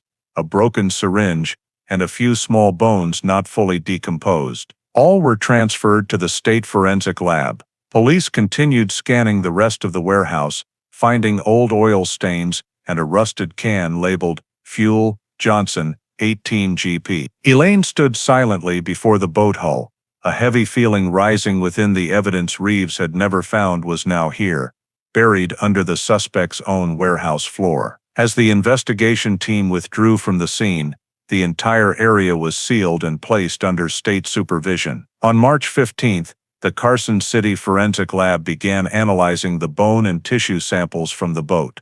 The process took 2 weeks. The results report sent on March 29 confirmed mitochondrial DNA sample WL 2012 B03 matches exactly the DNA profile of Renee Bruhl, stored in the MitoMatch system. Match probability 99.97%. The next conclusion stated, evidence from the aluminum boat hull found at Largo Ranch Warehouse matches the 3rd victim in the 1966 Walker Lake case. Elaine read the report, her hand gripping the paper edge tightly. In the meeting minutes with the state prosecutor, she presented all results, emphasizing physical evidence directly links the suspect to the crime scene. The boat found on Mr. Largo's old property matches the 1966 witness-described object and contains DNA from one of the 3 victims. This cannot be considered coincidence. A second search warrant was signed that same day, expanding the investigation to the remaining land, but the boat hull discovery alone had completely changed the case direction. The comprehensive report was sent to the State Investigation Bureau with scene photos, full excavation video, DNA results, and copies of Largo's old boat registration. In the preliminary conclusion section, Elaine wrote, discovered Lone Star aluminum boat, registration NV 2419B, buried under old Largo warehouse cement floor, 1.8 kilometers from Walker Lake. Samples from compartment match victim Renee Bruhl DNA. Direct involvement probability, extremely high. Recommend issuing interrogation order and suspect surveillance for Frank Largo. That evening, as she drove away from the scene, the sunset covered the vast desert, reflecting on the now covered boat hull under sealed tarp, a faint silver light shining like testimony from the past, just unearthed from the ground. Elaine knew everything had now moved beyond speculation. This was real, concrete, undeniable evidence, the kind no one had found for nearly half a century. 3 days after receiving the DNA analysis results, confirming the sample in the boat matched victim Renee Bruhl, Detective Elaine Carter formally requested a summons for suspect Frank Largo to conduct an interrogation. Since he was 83 years old and living at the Silver Pines nursing home in Reno suburbs, the interrogation was held in the facility's private visitor room, with an appointed attorney and state prosecutor representative present. On the morning of April 2, 2012, Elaine and an assistant investigator brought the full file, scene photos, and analysis results to the home. The small room had soft lighting, the smell of disinfectant, and the sound of ventilators echoing from the hallway. Largo sat in a wheelchair, thin build but sharp eyes, short white hair, hands trembling lightly on the armrests. Elaine introduced herself and the purpose, presenting the court authorization. He nodded slowly, voice hoarse. "I know what brought you here." She placed a thin file on the table, opening to the first page, a copy of boat registration, NV 2419, B.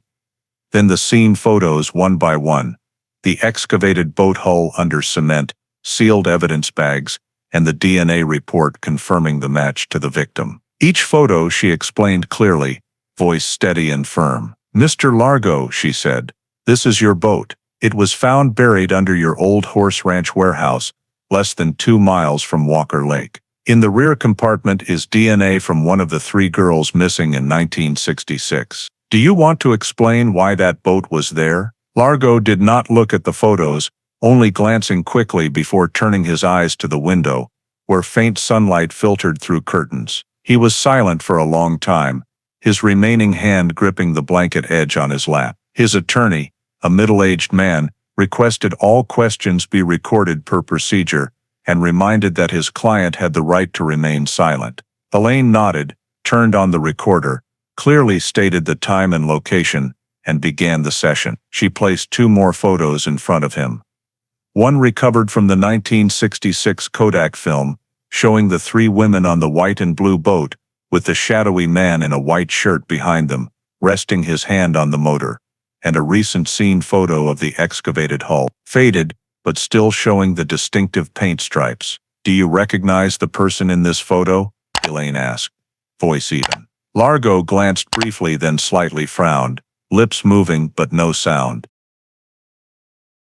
After a few seconds, he only said, "Too long ago. I don't remember anything." Elaine did not stop. She opened the old medical file, pointing to the July 1, 1966 entry. "A. Miller, Mare Checkup, 1645. This is your signature. You met Anna Miller that afternoon. You admit that?" Largo looked at the paper, slowly nodding. "Maybe she came with an injured horse. I treated it, that's all," she continued. "Did she come back after that?" He shook his head. "No." All answers short, emotionless. Elaine held his gaze for a few seconds, then shifted to a slower, lower tone. "You know, we found Renee Bruhl's DNA in your boat compartment. There's no way that happens unless she was on that boat at the time of the disappearance." Largo bowed his head, breathing heavier, eyes closing as if to push away some image. The attorney interrupted, requesting a break. Elaine agreed, turned off the recorder, allowing a 5-minute pause. When resuming, she continued, "Mr. Largo, your wife, Mrs. Helen, died in 2005. Before passing, did she leave any notes about the 1960s? Largo opened his eyes, looking directly at her for the first time. "She had nothing to do with it. All that was buried long ago." His voice hoarse, choking at the end. Elaine did not respond, only gently placing the enlarged photo of the background, wooden fence and roof, matching his ranch location that year. "This is your land, isn't it?" He glanced briefly, then turned away. Could be mine, could not. Many ranches looked alike. Elaine noted his reaction in the minutes, marking silence, evasion. For the rest of the session, all questions about the boat, his departure from Hawthorne in 1967, or why he never reported the vehicle missing, were ignored or answered with "don't remember." She kept her voice patient, no threats, only presenting evidence one by one, hoping for at least a sign of wavering. But Largo maintained his posture, cloudy eyes, trembling hands lightly tapping the wheelchair wheel. When the session ended after 2 hours, Elaine gathered the file, turned off the recorder, and stood. She looked at him one last time, saying softly, "The truth doesn't age, Mr. Largo. It just waits for someone brave enough to say it again." He did not respond, only turning his face to the window, where late afternoon light slanted through the curtains, casting a cold yellow over his wrinkled face. She stepped out of the room, closing the door gently. In the hallway, her footsteps echoed fading away, leaving behind the silent room, where the old man still sat motionless, amid the photos of the past just placed before him again, with no place left to hide in the darkness. 3 weeks after the initial interrogation, after additional forensic results strengthened the evidence, Detective Elaine Carter returned to the Silver Pines nursing home to conduct a second interrogation with Frank Largo. This time, she was accompanied by the Mineral County prosecutor, a forensic technician, and the suspect's attorney. The start time was clearly recorded in the transcript, 10:12 a.m., April 24, 2012. Largo sat in the same position, appearing weaker than before, but his eyes no longer held the coldness of the first meeting. Elaine placed the recorder on the table and began in a slow voice. "Mr. Largo, we want to talk again about what happened in early July 1966 at your horse ranch in Hawthorne. We have additional evidence, the boat buried under the barn and DNA from one of the 3 girls on it. Do you have anything you'd like to add?" This time he did not evade. With a long, raspy sigh, his trembling hands pulled the blanket over his knees. "I've carried that story in my head for more than half my life," he said, his voice breaking, "and now I'm too tired to keep going." Elaine did not interrupt, only gently signaled the technician to confirm the recorder was running.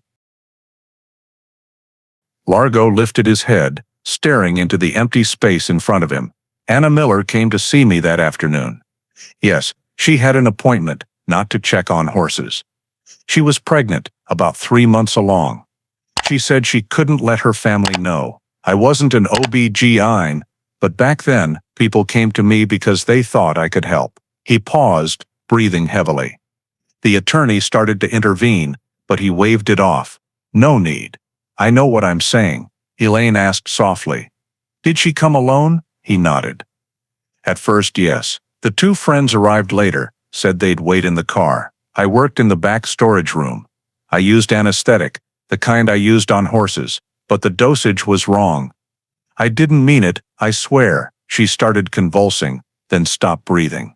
"I panicked. I called Helen." His voice trembled more, his eyes glistening as he mentioned his wife. "Helen told me to cover it up, that if it got out, we'd lose everything. She said to take her to the lake, make it look like an accident." Elaine took notes on every word, keeping her voice calm. "What about the other 2 girls?" Largo closed his eyes. "They came to the barn door, calling Anna's name. They saw me holding her, and they screamed. Helen panicked, said we couldn't let them leave. Everything after that, it's blurry. I remember holding a syringe with sedative. Helen held one of them. I injected the other. They both passed out. Then we put all 3 on the boat." He stopped, clenching his fists, continuing with labored breaths. "I took the boat out to the west side of the lake, as it was getting dark. Helen stood on the shore, watching.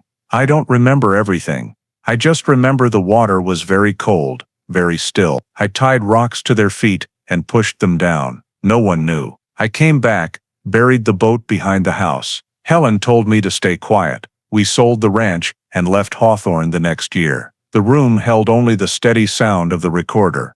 Elaine looked at him, saying nothing. She let him continue. Largo bowed his head, his voice fading. "Helen said it would be our secret that God would understand. But every night I heard the water. I thought I'd forget, But when the news came out in 1999, I knew that day would come. The prosecutor interjected, seeking clear confirmation. You admit to performing an illegal abortion procedure that led to the death of Anna Miller and murdering the other two girls, Patricia Blau and Renee Bruhl, to silence them. Largo looked at him, nodding slowly. I admit it. I killed them, all three. After those words, Elaine signaled the end of the statement, read the time aloud, and asked him to sign the transcript. He took the pen with trembling hands, signing the document in a scrawled but clear script. The entire interrogation was recorded on audio and video, sealed on site. The attorney confirmed his client's mental state was stable and competent. As everyone left the room, Largo remained seated, staring into nothingness. Elaine paused at the door, turned back, and saw him mouth silently. I didn't mean to kill them. I just wanted to help. She did not respond, only nodded slightly, and left the room. In the hallway, she signed the temporary transcript, noting, confession recorded, legally valid. Suspect admits full responsibility. Recommend transferring the file to the Nevada State Prosecutor's office. As she walked to the parking lot, a light rain fell in Reno, droplets gathering on the windshield reflecting the gray light of the afternoon, as if 46 years of silence had finally been washed away in the belated words of a man who had reached the end of both crime and old age. After Frank Largo formally confessed to the crime, Detective Elaine Carter's investigation team focused on finalizing the prosecution file for handover to the Nevada State Prosecutor's office. During the final sweep of the old ranch site, the forensic team excavated the remaining foundation of the barn, previously only partially cleared on the eastern side. When the ground-penetrating radar scanned the southwest corner, the screen showed a small metal signal less than half a meter below the surface. The technical team dug up the area and discovered a rusted tin box, its lock decayed, with a handwritten label, Helen's Notes, 1966. The box was sealed and immediately transferred to Carson City for examination. Upon opening, inside was a brown leather-bound notebook, frayed at the edges, but the handwriting still legible. The first entry was dated July 3, 1966, just one day after the disappearance. Frank can't sleep. I told him to bury the boat. The water will take everything. No one will know. The subsequent pages described fragmented thoughts, alternating between guilt and fear. One passage in particular was marked in red by Elaine. I hear them calling in the night wind. Frank said he'd take the bodies out to the lake, but I saw him return very late. The next morning, I helped him cover with sand behind the barn, then poured cement over it. If anyone asks, we're repairing the stable floor. The final entry in the diary, written in faded ink, read, we will leave this place. If God does not forgive, at least people will not find out. This evidence was regarded as indirect testimony from the wife, fully corroborating the details of Frank Largo's confession. In addition to the notebook, the same tin box contained a heavily rusted Smith & Wesson .38 caliber revolver, its wooden grip cracked, but the serial number still identifiable. Ballistics testing revealed it belonged to a production batch from 1964, the same type as shell casings found near Walker Lake in 1966 during the initial search. Evidence noted at the time, but never linked to an owner. The new forensic report confirmed the rifling marks on the barrel matched the impressions on the old bullet.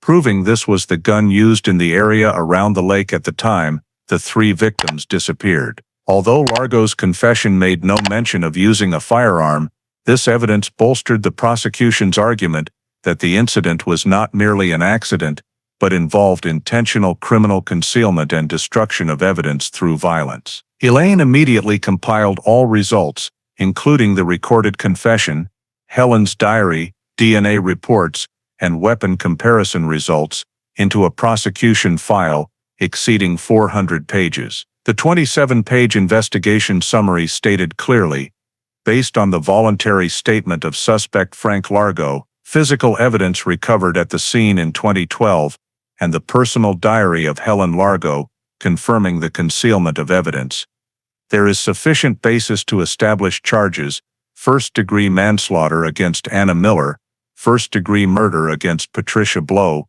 and Renee Bruhl, along with concealment of human remains, obstruction of investigation, and false statements. On May 3, 2012, Elaine officially transferred the entire file to the Nevada State Prosecutor's Office. That same day, the prosecutor's office issued a press release confirming that the Walker Lake Cold Case 1966 file had been completed and moved to the preliminary prosecution phase. In the final state police report, Elaine wrote, "Evidence fully corroborated, consistent across statement, physical items, and independent documents. High authenticity. Case meets requirements for prosecution under federal criminal statutes for murder, with no statute of limitations." As she signed the last page with bold, neat strokes, it felt like the period at the end of a nearly half-century journey for a case once forgotten. On the file cover, the words Walker Lake,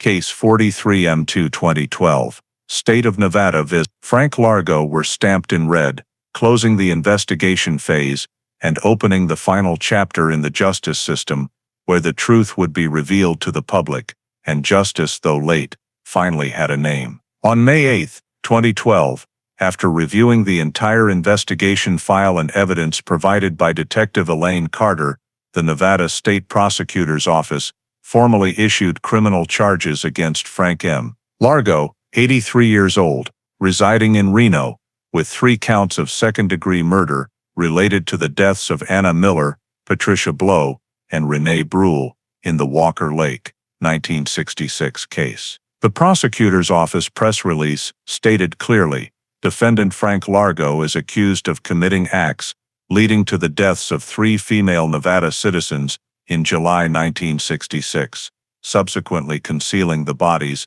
and destroying evidence for decades. The charges are based on a recorded confession, DNA evidence, physical evidence excavated in 2012, and the diary of the deceased co-perpetrator, Helen Largo.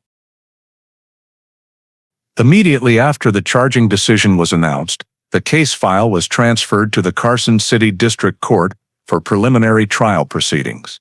Due to the defendant's frail health, the trial was scheduled to be held in a private courtroom setting with a medical examiner present.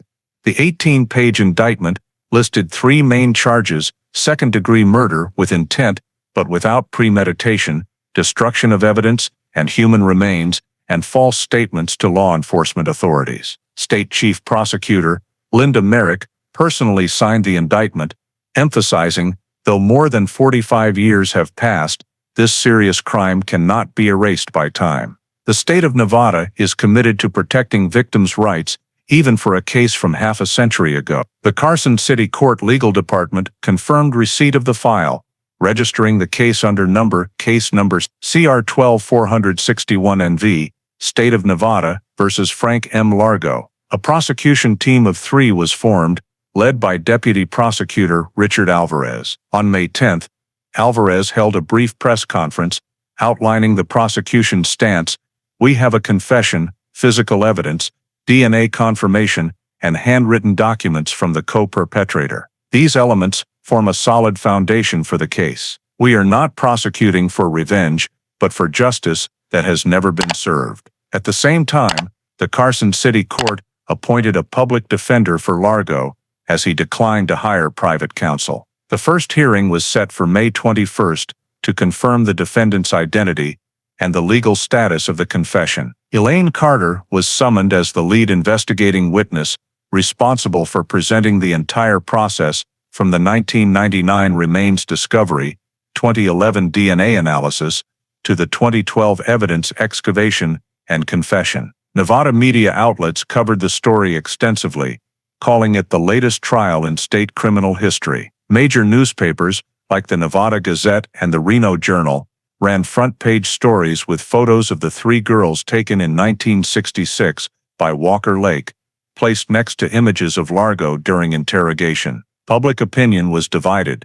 One side argued that prosecuting an over 80-year-old was unnecessary, while the other insisted age could not obscure responsibility. Within the judicial community, many viewed this as a landmark case for cold case reinvestigation using modern forensic technology, particularly the MitoMatch mitochondrial DNA system. On May 17, the full technical file was submitted by the prosecutor's office to the court, including 12 physical exhibits, 5 expert reports, 2 confession transcripts, and 1 original diary. Digital copies of the file were sent to the Federal Department of Justice for archiving under historic cold case regulations. In the trial request section, prosecutors asked the court to consider aggravating factors due to prolonged concealment and abuse of medical expertise to commit the crime. The preliminary judicial panel, after reviewing the file, declared sufficient legal grounds to proceed to public trial.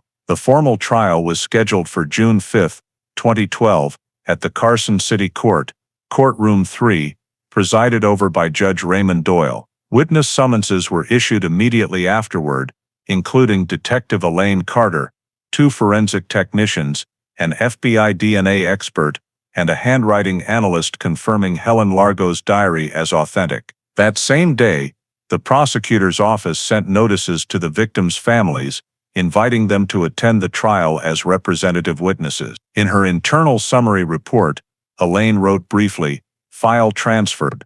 Justice now has a chance to speak for the 3 girls." As she set the papers down, the heavy burden of many years seemed to lift somewhat. Outside the window, Carson City was bathed in early summer sunlight, golden light reflecting off the brass plaque in front of the courthouse, where a belated but essential trial for the truth was about to take place.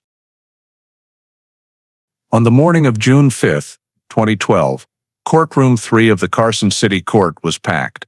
Journalists, television crews, victims' families, and residents who once lived near Walker Lake were all present to witness the trial awaited for nearly half a century. Judge Raymond Doyle presided, opening by reading the full indictment. Frank Largo, 83 years old, sat in a wheelchair at the defendant's table, his face gaunt, eyes cloudy.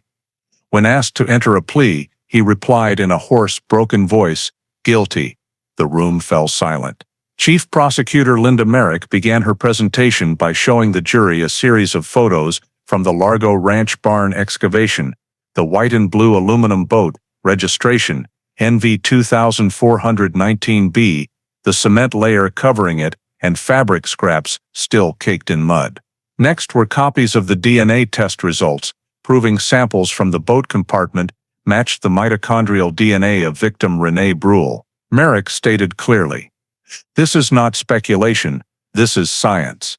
DNA does not lie." She then played the recorded confession from the nursing home, Largo's voice echoing slowly and steadily, describing every detail of the failed abortion and the killing of the other 2 girls. His words reverberated through the large room, interspersed with heavy sighs from the gallery. Merrick paused the recording at the part where he said, "I tied rocks to their feet and pushed them into the water," then looked at the jury. 46 years of evasion, but the truth remained, under the water, in the earth, and in his own boat. She moved to the 3rd exhibit, Helen Largo's diary. Handwriting expert Thomas Vick was called to testify. He explained the authentication process, describing matches with Helen's signatures on marriage records and old business licenses. Vick pointed to the screen, showing the July 3, 1966 entry. "Frank can't sleep. I told him to bury the boat." When asked by the prosecutor, he affirmed, "No doubt, this is the genuine handwriting of Mrs. Helen Largo." Next, FBI forensic expert Dr. Laura Patel presented the mitochondrial DNA analysis process, explaining how the mitomatch system matched bone samples to living relatives. She concluded, "The probability of the 3 bone samples matching anyone other than the Miller, Blow, and Brule families is 1 in over 10 billion. That means no error." As the jury viewed charts and microscopic images, the courtroom atmosphere grew even tenser. The key witness, Detective Elaine Carter, was then called to the stand. She recounted the entire reinvestigation journey, discovering the Kodak film roll in archives, restoring images of the 3 girls on the boat, finding the map marked RL Largo Ranch, to excavating the buried boat under the cement foundation. She maintained an even tone, without embellishment, simply stating each detail. When the prosecutor asked her to describe Largo's reaction during interrogation, she replied briefly, "He didn't deny it. He just said, "I'm too tired to keep lying."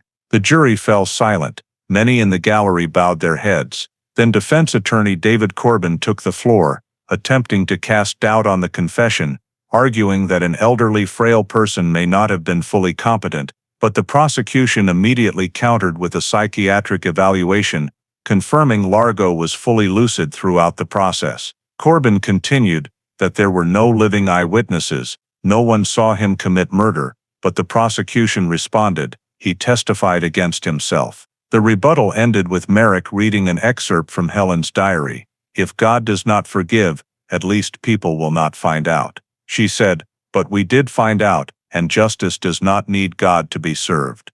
The judge's gavel sounded, ending the arguments. The jury was sent to deliberate. They consisted of 12 members, 8 men, 4 women, all Carson City residents. The judge reminded them that the verdict must be based solely on evidence, not emotion. As the deliberation room door closed, the courtroom sank into silence. The victims' families sat in the front row, hands clasped tightly, eyes downcast. Elaine stood quietly in the corner, looking at the wooden plaque on the wall, reading In Pursuit of Truth.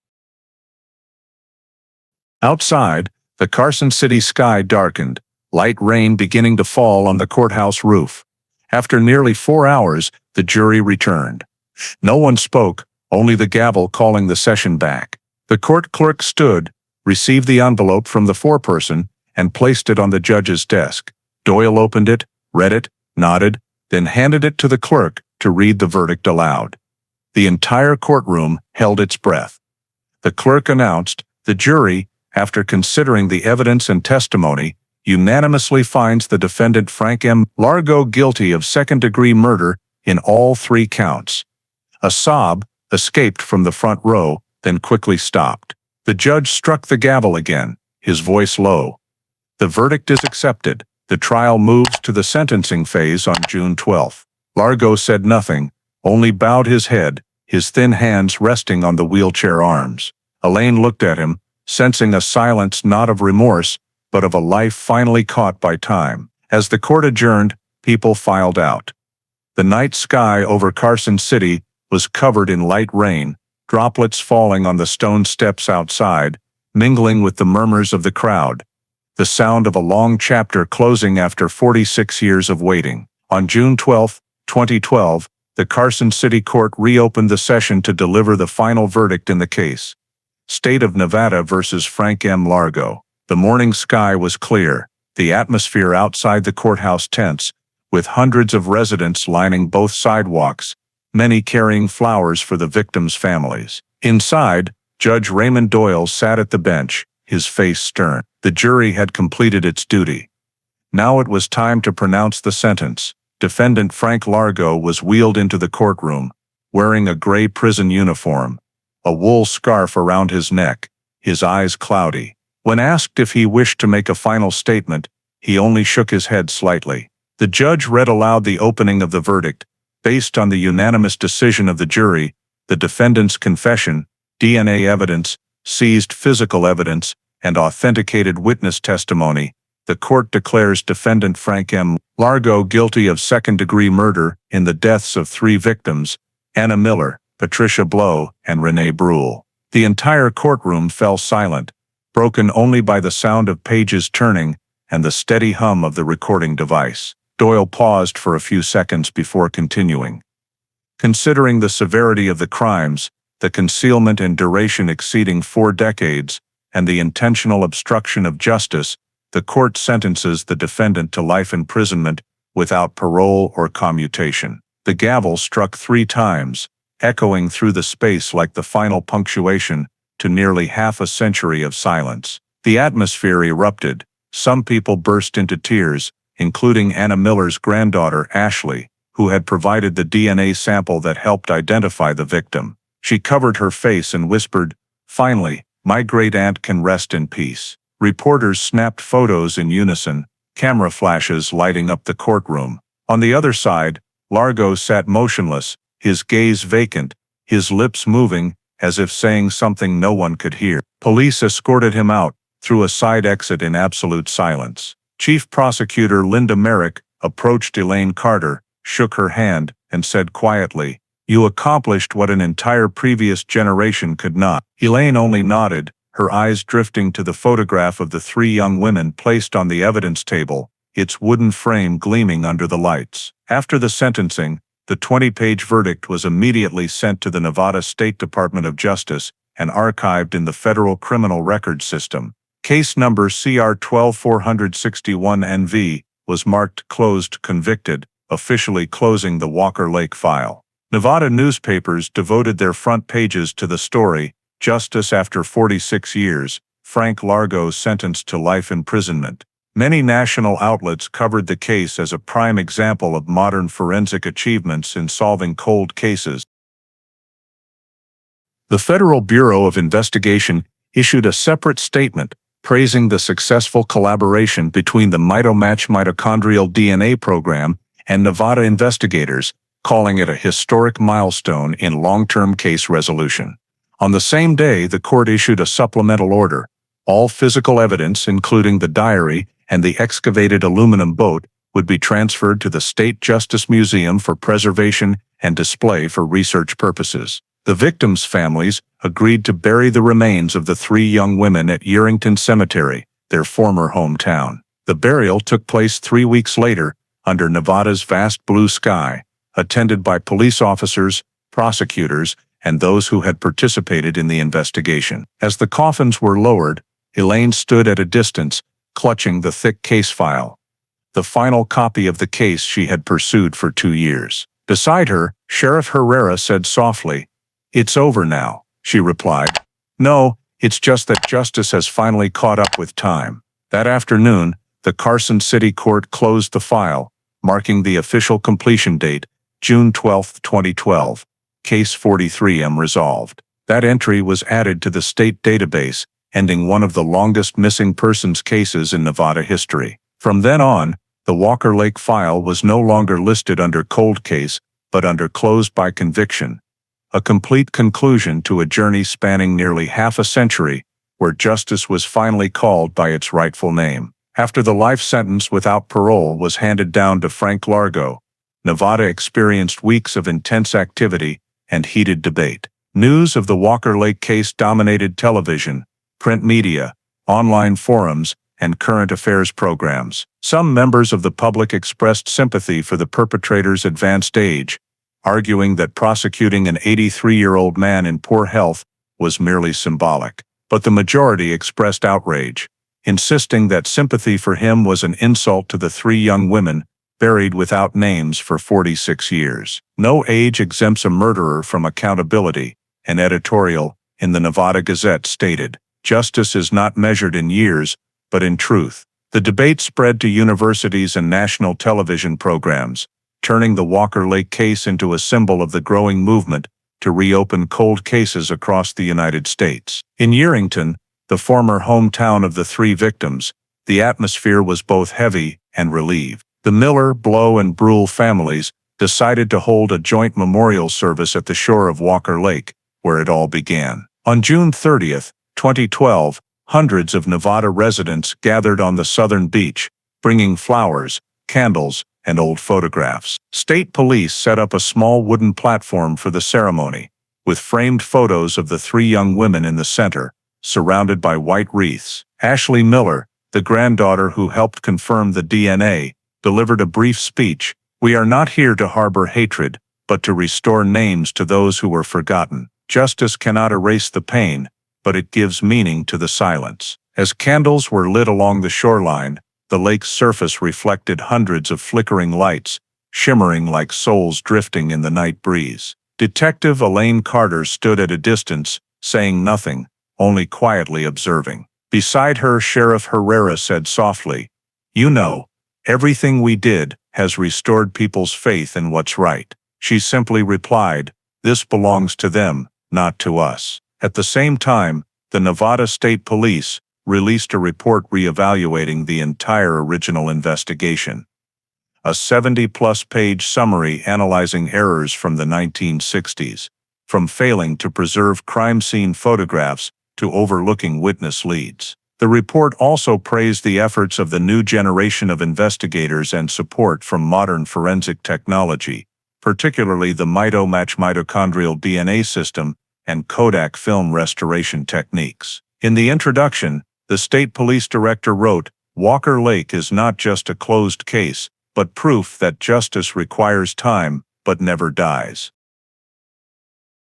The report was distributed to police departments nationwide as a guide for archiving and reviving old cases. On national television, the program True Justice America dedicated a special episode to recreating the entire case, interviewing those involved, including Elaine Carter. When the host asked about her feelings after everything, Elaine simply said, "What haunts me is not what we found, but that for so many years, no one was still looking." After the broadcast, thousands of people sent letters to the state police, requesting the reopening of unsolved missing persons cases. For weeks, Nevada's public seemed to relive the memories of the 1960s. Memories of a generation lost in silence. At Walker Lake, authorities erected a gray granite memorial plaque engraved with the three names Anna Miller, Patricia Blow, Renee Brule, and below them, a small inscription, "Found after 46 years, resting forever, where light reflects on the lake." On the dedication day, desert winds blew strongly, dust swirling, but the sky was clear and calm. Amid the echoes of debates, that memorial ceremony ended in silence. A silence no longer born of fear, but of acknowledgement that justice, though late, was powerful enough to revive a forgotten land in the collective memory of an entire community. In July 2012, exactly 46 years after the three young women disappeared, the Nevada State Police completed the final administrative procedures to officially close the Walker Lake cold case file. During the summary meeting in Carson City, the state police director signed document number 2276 NV, stating, "Walker Lake Cold Case, 1966, re-identified in 1999, and re-investigated in 2011, 2012, is now transferred to solved case, closed by conviction." On the same day, all physical evidence including Helen Largo's diary, the .38 revolver, the restored Kodak film roll, and comparative DNA samples was handed over to the Nevada Division of Investigation for long-term storage in the Central Evidence Vault in Henderson. The 142-page final report, compiled by Detective Elaine Carter, became the official reference document for the state's Cold Case Initiative, a program to reopen unsolved cases statewide. In the report's introduction, she wrote, "Walker Lake is not just the story of three victims, but a lesson in patience and the value of technology in restoring justice." The document detailed the reinvestigation process, from evidence recovery and mitochondrial DNA analysis to coordination with the state prosecutor's office and the FBI. A copy was sent to the U.S. Department of Justice, archived in the historical database of cases solved after more than 30 years. At the same time, the Carson City Court issued an administrative decision confirming sentence execution and declaring the Walker Lake Case 43M/2012 complete. The state database updated the status, "Closed, solved by conviction, no further action required." Nevada media ran brief reports, "After 46 years, Walker Lake file officially closed." Reno radio stations aired a memorial segment, rereading the closing lines of Ashley Miller's speech, "Now we can call their names not as missing persons, but as those who have come home." Meanwhile, in Carson City, Elaine Carter sat alone in her office, staring at the computer screen displaying the newly updated status line. On the shelf behind her was a plaque reading Case 43M, solved. She removed the investigation team badge from the corner of the report and carefully placed it in the archive folder. As she stepped into the hallway, summer sunlight slanted through the windows, reflecting on the white tile floor. She paused briefly outside the records room, where thousands of cases still hung in the cold case category, and said softly, "One case is done, but many people are still waiting to be found." On July 25, the Nevada Division of Investigation held an official evidence handover ceremony to the Central Vault, sealed with red tape, case number NDI 43M/2012. The box containing the Kodak film roll was placed prominently beside an information card. Restored evidence leading to the resolution of the Walker Lake case after 46 years. Sallane's final report was printed in 5 copies and distributed to police academies statewide for training programs. As the ceremony ended, a state representative spoke briefly. The Walker Lake file is closed, but the memory of the case will endure as proof that no secret remains buried forever. That afternoon, the NDI database automatically updated Walker Lake cold case, transferred to solved case. The status line glowed blue among hundreds of gray entries on Elaine's computer screen. Small text appeared below, closed after 46 years. Justice restored. She stared at it for a long moment, then shut down the computer, closed the file folder, and left behind the quiet investigation room, where justice, after nearly half a century, was finally recorded with a simple yet weighty period. The Walker Lake cold case was not only the journey to solve a crime buried for 46 years, but also a profound reflection of how American society confronts justice, memory, and truth. In that story, modern mitochondrial DNA technology, which did not exist in 1966, restored the identities of 3 forgotten young women, proving that scientific progress can give voice to the lost. Detective Elaine Carter's perseverance symbolized the American spirit of civic responsibility, refusing to accept silence, refusing to let time erase guilt. When she discovered the Kodak film roll in storage, it was not just physical evidence, but a metaphor for collective memory. Things thought faded, but capable of being illuminated by courage and faith in justice. In a nation that values the rule of law like the United States, this story reminds us that justice is never a matter of the past.